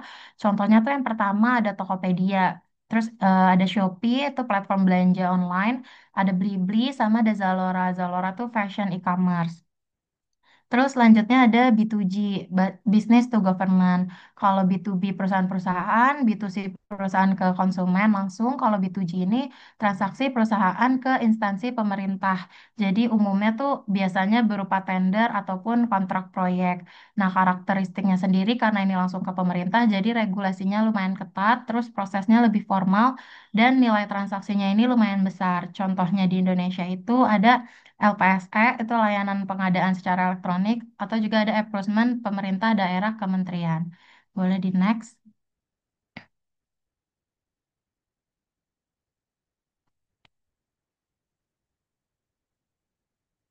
Ya, selanjutnya itu ada C2C. Kalau tadi bisnis to bisnis, iya kalau tadi ada bisnis to government, business to business, sekarang ada consumer to consumer itu C2C yang pertama. Itu tuh model e-commerce yang ngefasilitasiin transaksinya antara konsumen langsung ke konsumen lainnya. Jadi platformnya itu sebagai perantara aja dengan nyediain infrastruktur untuk nemuin si penjual individual dan pembeli individual. Karakteristiknya sendiri itu berbeda. Dia ini karakteristiknya karena transaksinya antar individu, jadi biaya operasionalnya ini lebih rendah, terus juga lebih fleksibel untuk pricing harganya. Nah, contohnya situs di Indonesia ini apa? Itu ada OLX, dia tuh platform jual beli barang bekas. Terus juga ada Carousel, marketplace untuk barang-barang pre-love. Ada Facebook Marketplace, itu fitur jual beli lewat sosial media. Sama kalau dulu tuh ada Kaskus FJB, itu forum jual beli. Terus selain C2C juga ada C2B, consumer to business. Jadi ini kebalikannya dari B2C ya, di mana si konsumen ini langsung approaching ke perusahaan untuk menjualnya. Jadi karakteristiknya sendiri tuh konsumen sebagai penyedia value, terus perusahaannya sebagai pembeli. Jadi model pricingnya ini masih lumayan fleksibel dan juga fokus ke kemampuan dan juga keahlian si individualnya. Nah, contohnya dari C2B di Indonesia itu biasanya ada freelancer, terus ada project.co.id, ada Seribu Lancer. Seribu Lancer tuh platform yang ngubungin freelance dengan kliennya. Sama juga ada 99 Design. Itu tuh platform untuk desain-desain gratis yang bisa diakses. Terus selain itu juga ada social commerce. Nah, social commerce ini nih ngegabungin antara media sosial sama aktivitas perdagangan. Jadi modelnya tuh memanfaatkan platform media sosial sebagai saluran penjualan dan juga pemasaran. Nah, karakteristiknya sendiri itu dia terintegrasi dengan platform media sosial langsung. Terus pemanfaatannya itu melalui user generated content. Terus juga sistem rekomendasinya ini berbasis social network ataupun bisa dibilang referral. Nah, contohnya di Indonesia apa aja tuh yang udah lumayan banyak yang akses. Sekarang tuh ada TikTok Shop, terus ada WhatsApp Business, terus juga udah ada Facebook Shop juga. Nah, boleh di next.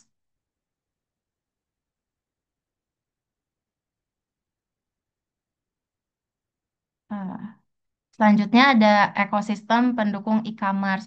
Jadi kalau kita ngomongin soal e-commerce tuh sebenarnya bukan cuma soal aplikasi belanja aja. Jadi juga ada banyak ekosistem pendukung yang bikin transaksinya tuh sebenarnya jadi bikin lebih nyaman. Terus juga yang pertama tuh ada sistem pembayaran tradisional kayak transfer bank, kartu debit, kartu kredit, ataupun ATM bersama. Nah, ini tuh penting untuk konsumen yang sebenarnya masih terbiasa dengan metode-metode yang lama ataupun metode yang konvensional. Terus yang kedua juga ada opsi COD ataupun cash on delivery. Ini tuh biasanya dipakai buat orang-orang yang belum percaya penuh nih sama transaksi online. Jadi dengan adanya COD, konsumen tuh bisa bayar setelah barang diterima. Jadi kayak tahu dulu nih bentuk barangnya terus baru bisa bayar. Selanjutnya itu udah mulai banyak banget metode-metode pembayaran digital kayak e-wallet, contohnya OVO, Dana, GoPay, terus ShopeePay, nah dan juga online banking. Jadi cara-cara ini tuh bisa lebih praktis karena konsumen tuh nggak perlu bawa uang tunai. Jadi cuman lewat handphone aja, nggak perlu ke mesin ATM. Terus terakhir juga ada layanan pay later. Nah, pay later ini nih yang lagi lumayan populer banget karena lumayan ngasih fleksibilitas buat konsumen. Jadi buat oke lo bisa belanja dulu tapi bayar nanti aja. Nah, jadi fitur ini tuh ngedukung gaya hidup digital tapi sebenarnya juga harus hati-hati soalnya biar gak kebablasan konsumtif karena efek samping dari pay later ini kan juga lumayan besar ya. Jadi bisa dibilang sebenarnya ekosistem pendukung ini tuh yang bikin e-commerce berkembang pesat karena nyediain banyak pilihan sesuai kebutuhan dan juga kebiasaan dari masing-masing konsumen. Boleh di next. Lanjut akan dijelaskan oleh teman saya. Ya. Baik, terima kasih. Em, Boleh di next slide?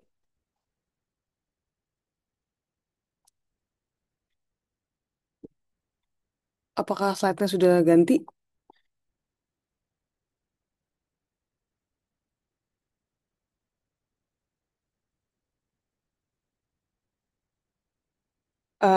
Next slide. Ya, baik.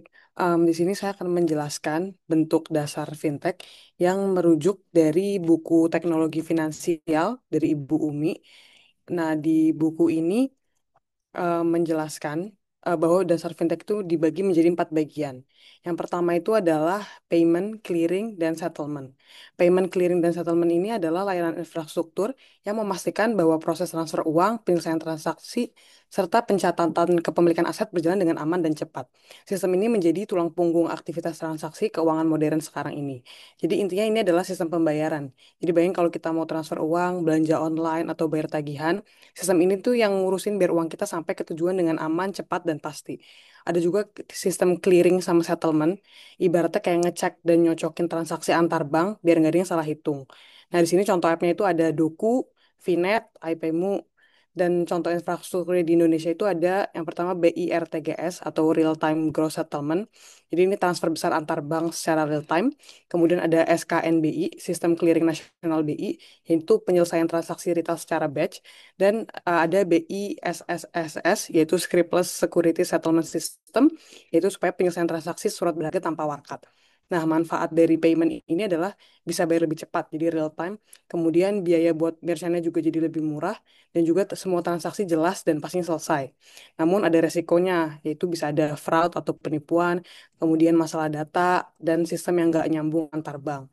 Kemudian contoh untuk sehari-harinya adalah belanja di e-commerce, kemudian bayar listrik, kirim uang ke luar negeri, atau pakai payment gateway. Boleh next slide? Oke, baik. Kemudian ada e-aggregator. Nah, ini adalah platform yang mengumpulkan, mengolah, dan membandingkan berbagai produk keuangan dari banyak penyedia. Nah, layanan ini memudahkan, maaf, Lain ini memudahkan konsumen dalam mengambil keputusan keuangan, seperti memilih kredit, pinjaman, asuransi, hingga produk investasi. Nah, kalau bingung pilih produk keuangan, misalnya KPR, kartu kredit, atau asuransi, aggregator ini kayak mesin pencari khusus buat produk keuangan. Dia ngumpulin info dari banyak perusahaan, dari banyak bank, lalu kasih perbandingan harga, fitur, dan juga syarat-syaratnya. Jadi kita tinggal pilih mana yang paling cocok. Contoh app-nya di sini ada Cermati, Cek Aja, Tunaiku. Kemudian manfaatnya transparan, jadi kita bisa lihat semua pilihannya. Kemudian gampang juga, nggak perlu buka banyak website bank, dan juga cepat. Tinggal bandingin, pilih, selesai. Namun resikonya ya datanya harus selalu update. Kemudian ada isu privasi data pengguna juga. Dan juga bisa bias juga nih kalau agregator cuma ngasih produk yang bayar komisi ke mereka. Nah, cara penggunaan ini kayak cari KPR paling murah, bandingin asuransi kesehatan, atau cek kartu kredit dengan bunga yang paling kecil. Oke, boleh next slide. Selanjutnya ada manajemen risiko dan investasi. Jadi bidang ini mencakup pelayanan digital untuk perencanaan keuangan, manajemen investasi berbasis algoritma atau robo-advisor, serta produk asuransi digital atau insurtech. Nah, tujuannya adalah membantu masyarakat mengelola risiko dan menumbuhkan aset secara lebih mudah. Jadi ini adalah bagian investasi dan asuransi digital. Misalnya ada aplikasi yang kasih tahu kita harus invest di mana, terus ngatur portofolio otomatis atau jual asuransi secara online. Ada juga itu robo advisor, itu sistem komputer yang ngasih saran investasi sesuai profil risiko kita. Nah, contohnya ada Bareksa. Bareksa itu buat reksadana. Kemudian ada Raja Premi dan Cek Premi itu buat asuransi digital. Nah, manfaatnya adalah investasi jadi gampang, bisa dimulai dari modal-modal kecil. Kemudian bisa dapat saran investasi yang sesuai kondisi kita, dan juga asuransi bisa lebih cepat diproses. Tapi resikonya adalah ya algoritmanya bisa salah hitung, kemudian data finansial kita bisa rawan bocor, karena data kan sangat private ya. Kemudian orang awam juga kadang-kadang kurang ngerti risiko dari investasi tersebut, main asal-asal ikutan aja karena gampang gampang dibuka gitu. Kemudian contoh penggunaannya adalah investor pemula bikin portofolio otomatis, terus beli asuransi mikro lewat dari aplikasi. Next slide.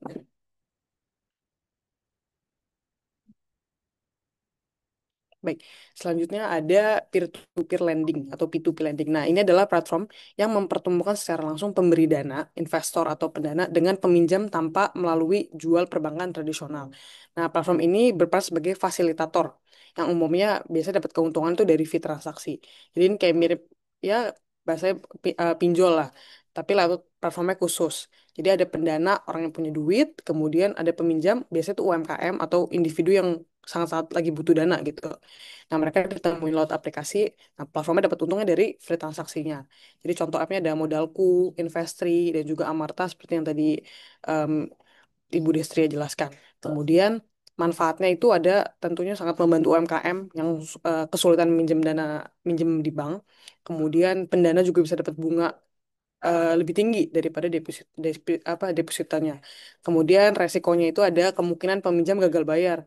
Tentunya karena ini dari aplikasi kan, jadi bisa eh, resiko gagal bayar lebih tinggi. Kemudian platform bisa bermasalah, nggak transparan atau likuiditasnya jelek. Kemudian perlu regulasi ketat supaya lebih aman. Nah, ini ada catatan untuk P2P ini. Bank Indonesia dan OJK ini sudah ngatur soal ini supaya tetap aman buat investor dan peminjam. Jadi diawasi langsung oleh BI dan OJK. Boleh next slide? Baik, kemudian yang terakhir yaitu proporsi bisnis fintech di Indonesia. Seperti ada di tabel di gambar berikut. Berdasarkan data itu, payment itu adalah 39%, yaitu paling besar bisnis fintech di Indonesia. Kemudian ada lending, itu termasuk B2B itu ada 24%. Kemudian ada agregator, yaitu 11%. Crowdfunding 8%.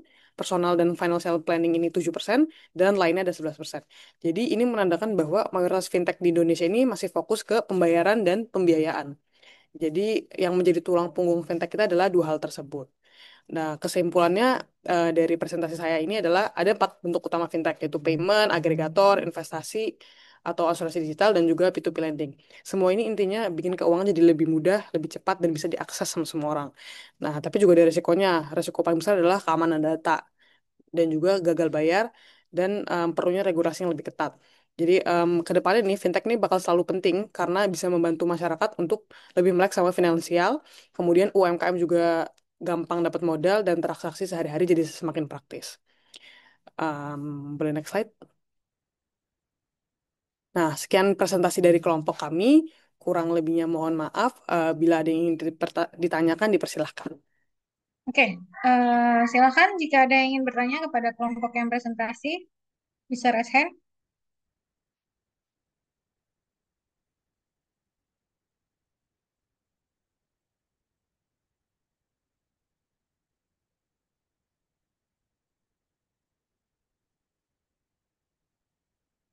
Oke, ada Muhammad Faisal, Jasmine, Tasya, dan Firgiawan. Silahkan Muhammad Faisal. Oke, terima kasih kesempatan untuk pertanyaannya. Tadi kan ada disebutin di slide itu kayak 5 perusahaan besar kayak Kredivo, Akulaku, Investri, sama yang lainnya. Nah, pertanyaan itu kayak masih sering muncul gitu kasus penipuan yang mengatasnamakan perusahaan fintech besar-besar ini. Terus menurut kelompok dua ini, kenapa masih ada aja oknum yang bisa memanfaatkan nama besar fintech untuk nipu gitu? Apa karena ada celah di keamanannya, atau kurang edukasi masyarakatnya, atau justru ada kemungkinan karyawan internal yang terlibat gitu? Selain itu, kayak cara penagihan peminjamannya gitu kadang dilakukan dengan metode yang bisa menimbulkan kayak tekanan mental, bahkan serangan fisik, atau juga bisa cyberbullying gitu lewat internet. Nah, menurut kalian ini bagaimana seharusnya perusahaan fintech ini menyeimbangkan antara hak mereka untuk menagih dan juga menyeimbangkan dengan kewajiban melindungi konsumen agar tidak merasa diteror gitu. Apakah bisa Oke, dipahami? ya. Terima kasih, Faisal. Selanjutnya, Jasmine. Oke, baik. Terima kasih atas kesempatannya. Terima kasih juga kepada kelompok dua yang sudah mempresentasikan materinya secara detail dan jelas banget. Aku izin tanya, Tadi kan sudah dijabarkan dan dijelaskan di slide kalian terkait unicorn vintage di Indonesia itu kan lumayan banyak ya. Kayak tadi ada contohnya Akulaku, Dana, Kredivo. Mungkin mereka ini kan mendapat pendanaan besar gitu ya dari investor asing.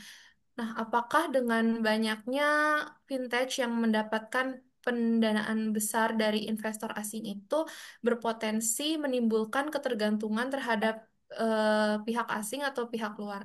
Mungkin bagaimana sih implikasinya terhadap kedaulatan data pengguna, keamanan transaksi digital, serta stabilitas sistem keuangan nasional dalam jangka yang panjang? Apakah regulasi di Indonesia saat ini sudah cukup untuk melindungi kepentingan strategis bangsa di tengah derasnya arus modal asing di sektor financial technology ini? Sudah jelas belum ya? Sudah jelas pertanyaan Jasmine? Sudah jelas, terima kasih Jasmine. Oke, terima kasih Kak Bella. Selanjutnya Tasya, silakan. Sebelumnya terima kasih atas kesempatannya dan juga kelompok dua yang udah mempresentasikan materinya dengan baik. Aku mau nanya, tadi kan sempat dibahas ya kalau di Malaysia ECF atau equity crowdfunding dan peer-to-peer lending ini bisa jalan lebih cepat bahkan sampai ngalahin peran venture capital tradisional. Nah, sementara di Indonesia peer-to-peer lending ini justru sering bermasalah gitu, mulai dari gagal bayar, aturannya yang ribet, sampai literasi keuangan masyarakatnya ini yang masih rendah. Nah, menurut kalian apa sih yang bikin Malaysia ini bisa lebih lancar gitu? Apa karena regulasinya yang lebih fleksibel, masyarakat yang lebih percaya ke platform digital atau infrastruktur infrastruktur Malaysia ini emang lebih siap gitu. Nah, kalau kondisi Malaysia ini diterapkan di Indonesia gitu apa kira-kira hasil ini bakal sama atau justru beda gitu? Karena kan banyak faktor-faktor unik kayak gitu di Indonesia. Itu aja sih pertanyaannya. Terima kasih. Oke, terakhir Firjawan Akbar. Baik, sebelumnya terima kasih atas kesempatannya untuk saya bertanya pada hari ini. Tadi kan disebutkan bahwa Kris itu menjadi salah satu tonggak penting lah dalam perkembangan di dunia vintage di Indonesia. Nah, tapi sayangnya kalau misalkan kita lihat ini adopsi Kris sendiri di Indonesia itu masih belum cukup merata lah, apalagi di daerah-daerah terpelosok. Padahal kan kalau kita lihat sendiri itu Kris bahkan udah bisa sampai digunakan sampai di luar negeri. Contohnya kayak tadi disebutkan udah bisa di Jepang. Nah, kira-kira menurut kalian nih, apa sih faktor utama yang bisa ngebuat sebagian masyarakat ataupun sebagian besar UMKM itu masih enggan untuk menggunakan kris? Nah, dan juga kalau bisa diberikan juga solusinya kira-kira gimana untuk pengadopsiannya agar bisa lebih mudah. Terima kasih.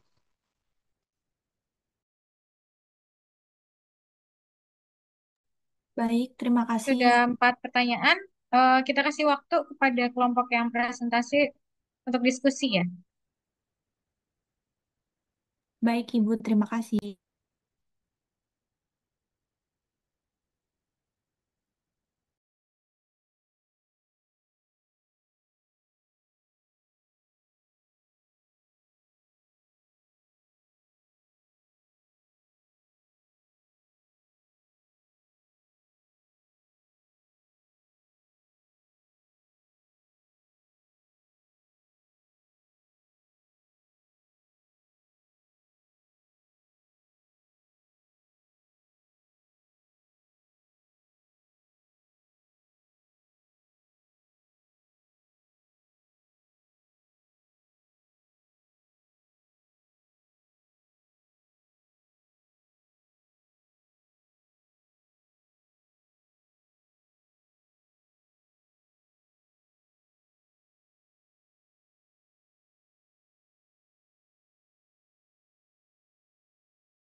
Sebelumnya izin jawab pertanyaan dari Faisal tadi. Yang pertama, pertanyaan itu yang aku highlight mungkin problemnya yang pertama itu masih adanya penipuan yang mengatasnamakan fintech besar.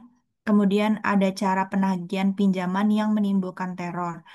Mungkin yang aku lihat juga tadi dari permasalahan pertama itu juga udah dibahas dari Bahrudin dan Prabowo dalam Vintage Lending Fraud Prevention Strategy. Jadi emang banyak kasus penipuan karena terjadi itu rendahnya literasi masyarakat dan masih banyaknya fintech ilegal yang mengaku berafiliasi dengan platform besar seperti Kredivo, Akulaku, dan Investri. Nah, jadi mungkin solusi yang aku lihat dari Kredivo dan perusahaan-perusahaan fintech besar itu, mereka memang harus memperkuat literasi keuangan digital masyarakat, mungkin lewat sosial media atau misalnya lewat penyuluhan ke masyarakat secara langsung. Kemudian, mereka juga bisa memperketat verifikasi legalitas platform melalui kampanye OJK atau dari API. Kemudian yang terakhir, mereka juga bisa meningkatkan keamanan data pribadi agar tidak mudah disalahgunakan. Kemudian untuk problem yang kedua yaitu penagihan pinjaman yang menimbulkan teror. Ini juga udah dibahas dari Debt Collection Violations in Financial Technology oleh Prastio dan Suwarta. Mereka juga ngasih tahu kalau intimidasi, ancaman fisik maupun cyberbullying adalah pelanggaran etika dan hukum. Oleh karena itu, fintech itu wajib menyeimbangkan hak menagih dengan kewajiban melindungi konsumen. Jadi solusinya itu bisa menerapkan kode etik penagihan yang diawasi OJK atau AFPI, kemudian membatasi akses debt collector ke data pribadi konsumen, kemudian menyediakan saluran pengaduan resmi agar peminjaman bisa melapor tanpa merasa diteror, dan yang terakhir mengedepankan pendekatan persuasif atau rekstruasi pinjaman dibandingkan ancaman. Terima kasih. Apakah sudah menjawab, Faisal?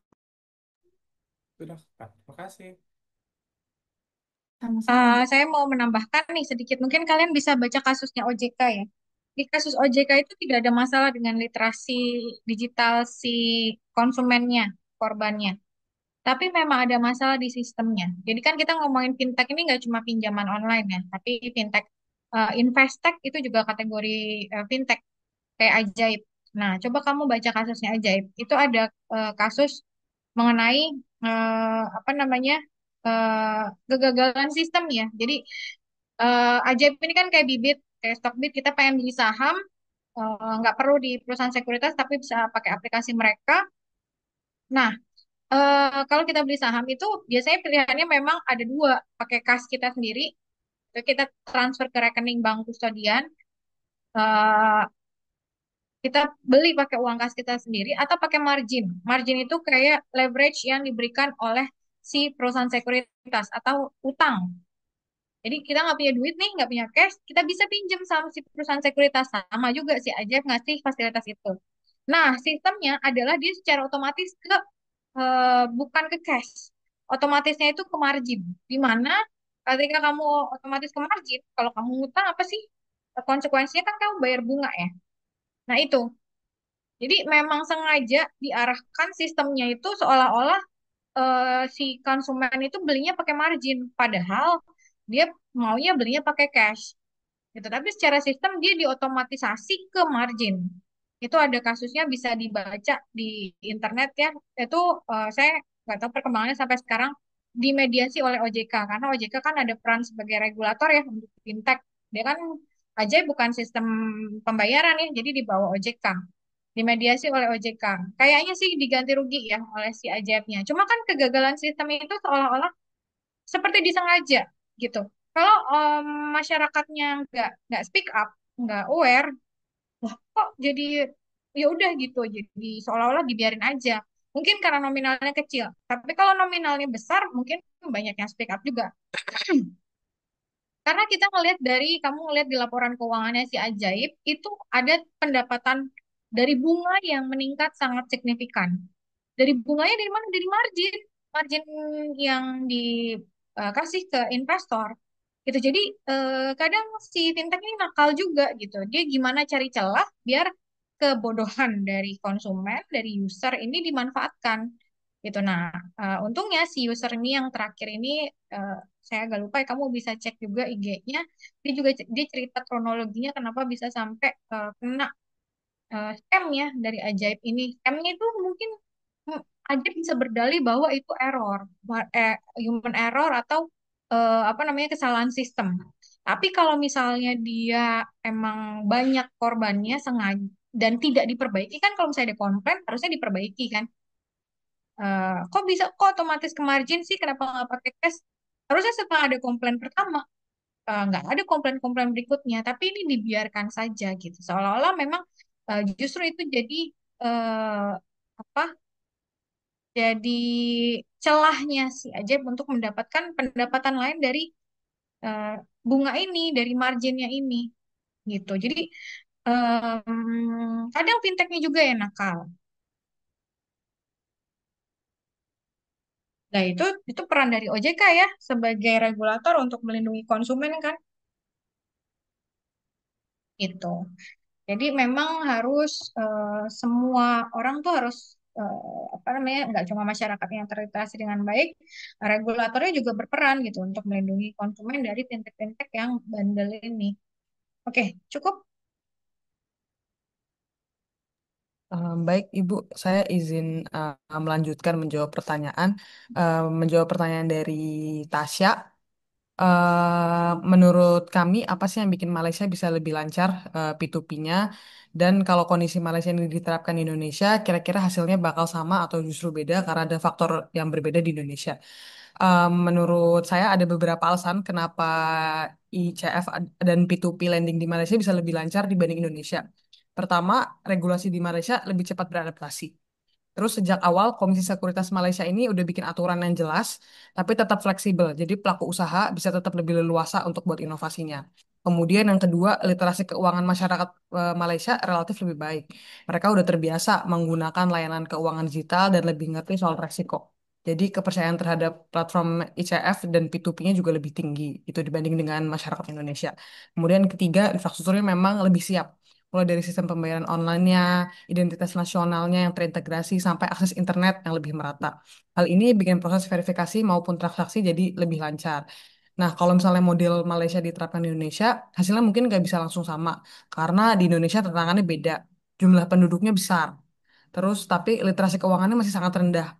Kemudian regulasinya cenderung ketat dan gagal bayar atau pinjol ilegal bikin masyarakat agak kurang percaya, terutama kasus-kasus belakangan ini ya tentang pinjol itu kan sangat sensitif gitu. Jadi menurut saya Indonesia perlu menyesuaikan dulu dengan kondisi lokalnya, misalnya lewat edukasi dulu, edukasi finansial, kemudian pengawasan yang lebih ketat, dan juga kolaborasi dengan lembaga resmi. Baru ekosistemnya mungkin bisa berjalan lebih optimal. Mungkin ya butuh bantuan dari pemerintah juga lah, Bu. Mungkin itu semoga menjawab jawaban saya. Um, ya. Peran literasi ini juga peran kita sebagai akademisi ya. Kalian juga punya peran loh untuk mengedukasi minimal keluarga kalian sendiri gitu, biar nggak terjebak sama pinjol, nggak terjebak sama fintech-fintech yang nakal gitu. Jadi kalau semuanya dialihkan ke apa namanya ke pemerintah, ya nggak maju-maju ya. Kita semua punya peran gitu. Saya punya peran kalau misalnya ada pengabdian masyarakat, pasti kaitannya dengan edukasi masyarakat. Saya selipin tuh tentang fintech gitu, tentang pinjol. Nah, kalian juga bisa mengedukasi teman-teman kalian, apa keluarga kalian biar nggak terjebak sama pinjol. Karena tingkat bunga pinjol itu juga jauh lebih tinggi ya daripada tingkat bunga bank gitu. Jadi yang ada malah stres sendiri gitu buat ngelunasin utangnya, bisa asetnya kejual. Jadi itu peran peran institusi pendidikan di situ ada. Dan kalau misalnya kita ngelihat dari geografinya juga Indonesia tuh mungkin secara infrastruktur juga agak susah ya secara geografi. Ya kan banyak daerah-daerah yang di pelosok-pelosok yang akses ke sananya susah gitu. Jadi untuk pembangunan infrastruktur internetnya mungkin itu juga menjadi hambatan gitu. Karena Indonesia kan banyak negara kepulauan, terus banyak gunung, beda sama Malaysia. Oke, lanjut dua lagi. Oke, saya izin menjawab pertanyaan dari Jasmine tentang investor besar di vintage Indonesia ini bakal nyiptain ketergantungan apa enggak sama gimana sih kedaulatan data sama sistem keuangan digital di Indonesia dengan adanya investor asing ini. Jadi kalau misalkan ditanya nyiptain ketergantungan atau enggak, pastinya bakal nyiptain karena Indonesia ini kan apalagi keadaan sekarang ekonominya lagi agak turun banget. Jadi otomatis bakalan agak tergantungan. Tapi kalau untuk masalah kedaulatan data dan sistem keuangan digital ini adalah tugas dari OJK dan BI-nya sendiri, di mana untuk kedaulatan data ini kan udah ada undang-undang yang diberlakukan tentang menjaga kerahasiaan data pengguna, terus juga transak apa ada sanksi tegas kalau misalkan ada kebocoran. Terus juga si BI ini juga harus mengatur tentang data transaksi ini harus diproses di Indonesia dan tidak boleh ke luar negeri tanpa seizin. Terus juga si OJK dan BI ini juga melakukan audit cyber berkala dengan rencana pemulihan yang berencana juga. Terus juga adanya kepemilikan dan pengawasan asing di mana BI dan antara BI dan OJK ini melakukan eh, yang namanya itu penentuan. Jadi kayak misalkan investor asing ini dapat investasi di Indonesia itu berapa persen.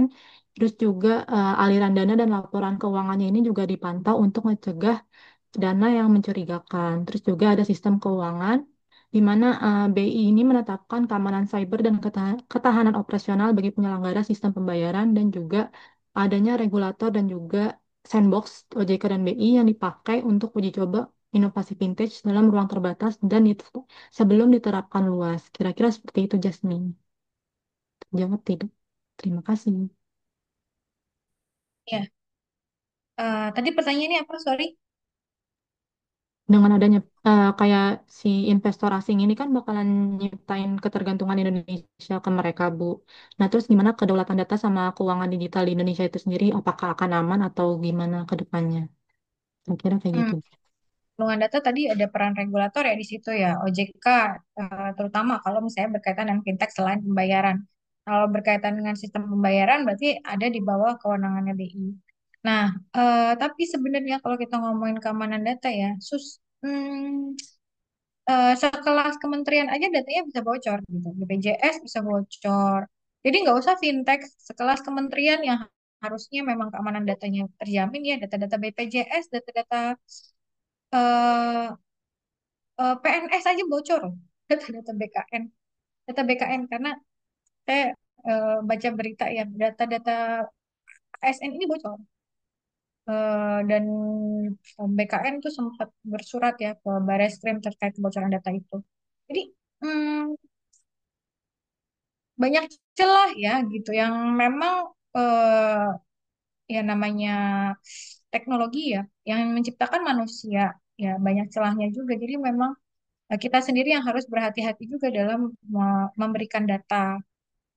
Sebenarnya kalau misalnya kita melakukan transaksi pakai kita nggak pakai fintech nih, pakai Visa atau Mastercard yang biasa kita pakai itu dari bank itu data kita udah diambil juga loh sama perusahaan Visa atau Mastercard itu.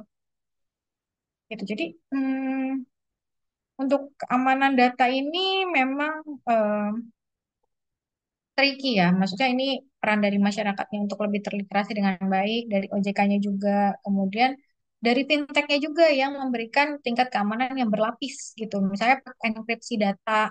Jadi fintech-nya itu juga menjaga keamanan datanya itu dengan membuat keamanan yang berlapis juga. Yang setahu saya yang paling jarang ya, perbankan aja kan juga bisa bocor ya datanya. Yang paling jarang datanya bermasalah itu BCA. BCA itu keamanannya bagus. Nah, mungkin fintech-fintech ini bisa belajar tentang cyber security ini ke BCA.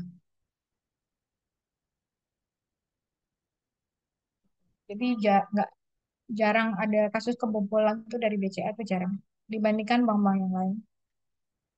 Itu. Oke, mungkin selanjutnya bisa tanya Eh, selanjutnya. Terima kasih, Bu.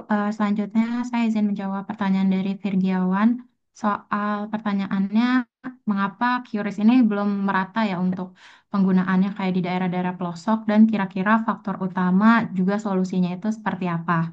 Nah, yang kalau kita lihat sebenarnya kenapa adopsi QRIS itu masih lambat, ada beberapa alasan. Pertama tuh dari sisi UMKM-nya. Jadi kayak dari UMKM tuh mereka sering mikir buat apa ribet pakai QRIS kalau sebenarnya pakai cash aja udah jalan. Apalagi ada biaya potongan MDR ya, di mana walaupun MDR-nya ini kecil, tapi sebenarnya buat usaha mikro yang marginnya tuh masih tipis, tuh jadi concern banget. Terus kedua juga ada soal infrastruktur. Mungkin kalau di Jakarta, di Jabodetabek, ataupun di kota-kota besar lainnya tuh mungkin sinyal-sinyal tuh masih lancar banget. Tapi kalau untuk daerah-daerah yang pelosok, sinyal jelek itu tuh udah lumayan jadi masalah utamanya ya. Apalagi orang-orangnya tuh masih jarang banget untuk pakai smartphone. Jadi akhirnya QRIS-nya ini nggak kepakai dan balik lagi dengan pemikiran yang buat apa ribet pakai QRIS kalau sebenarnya bisa pakai cash. Jadi bukan semata-mata emang mereka yang menolak, tapi emang karena kondisi di lapangan itu masih kurang mendukung. Terus faktor terakhir itu ada faktor kepercayaan juga. Jadi sebagian orang tuh masih ragu untuk soal keamanan digital. Apalagi yang baru-baru ini ada berita-berita yang scan QRIS, terus nanti malah dana dari kitanya tuh malah ketarik full. Nah, jadi para penjual-penjual kecilnya ini juga UMKM tuh takut uangnya nyangkut ataupun malah lama cairnya. Apalagi kalau UMKM kecil itu tuh kan dia butuh perputaran uang yang setiap harinya cepat ya untuk dipakai lagi untuk modal berikutnya. Nah, dari situ mereka milih lebih nyaman pakai cash daripada pakai QRIS.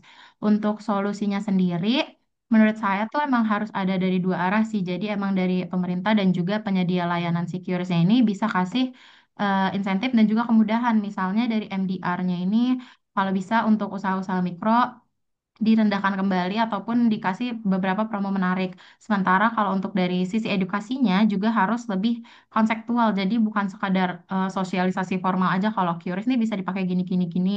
Tapi harus lebih menginformasikan lagi sih kekurangannya itu seperti apa, kelebihannya seperti apa. Terus kalau misalnya dua hal ini udah bisa jalan bareng, mungkin UMKM tuh bisa merasa kalau QRIS ini sebenarnya benar-benar bermanfaat buat mereka. Kurang lebih jawabannya seperti itu, Virgiawan. Apakah menjawab? Iya, sudah cukup menjawab sekali. Terima kasih. Iya, makasih. Oke, sudah cukup terjawab ya tadi dari Rachel. Em, karena sudah jam 9:57 juga, mungkin kita cukupkan sampai di sini ya. Terima kasih kepada kelompok yang presentasi, sudah mempresentasikan materi hari ini dengan baik, kemudian menjawab diskusi dari teman-temannya juga dengan baik. Kita ketemu lagi minggu depan di jam yang sama, jam 8 ya, online. Terima kasih semuanya. Assalamualaikum warahmatullahi wabarakatuh. Waalaikumsalam. Waalaikumsalam warahmatullahi wabarakatuh. Makasih, Ibu. Makasih, Bu. Saya izin Ya, deh.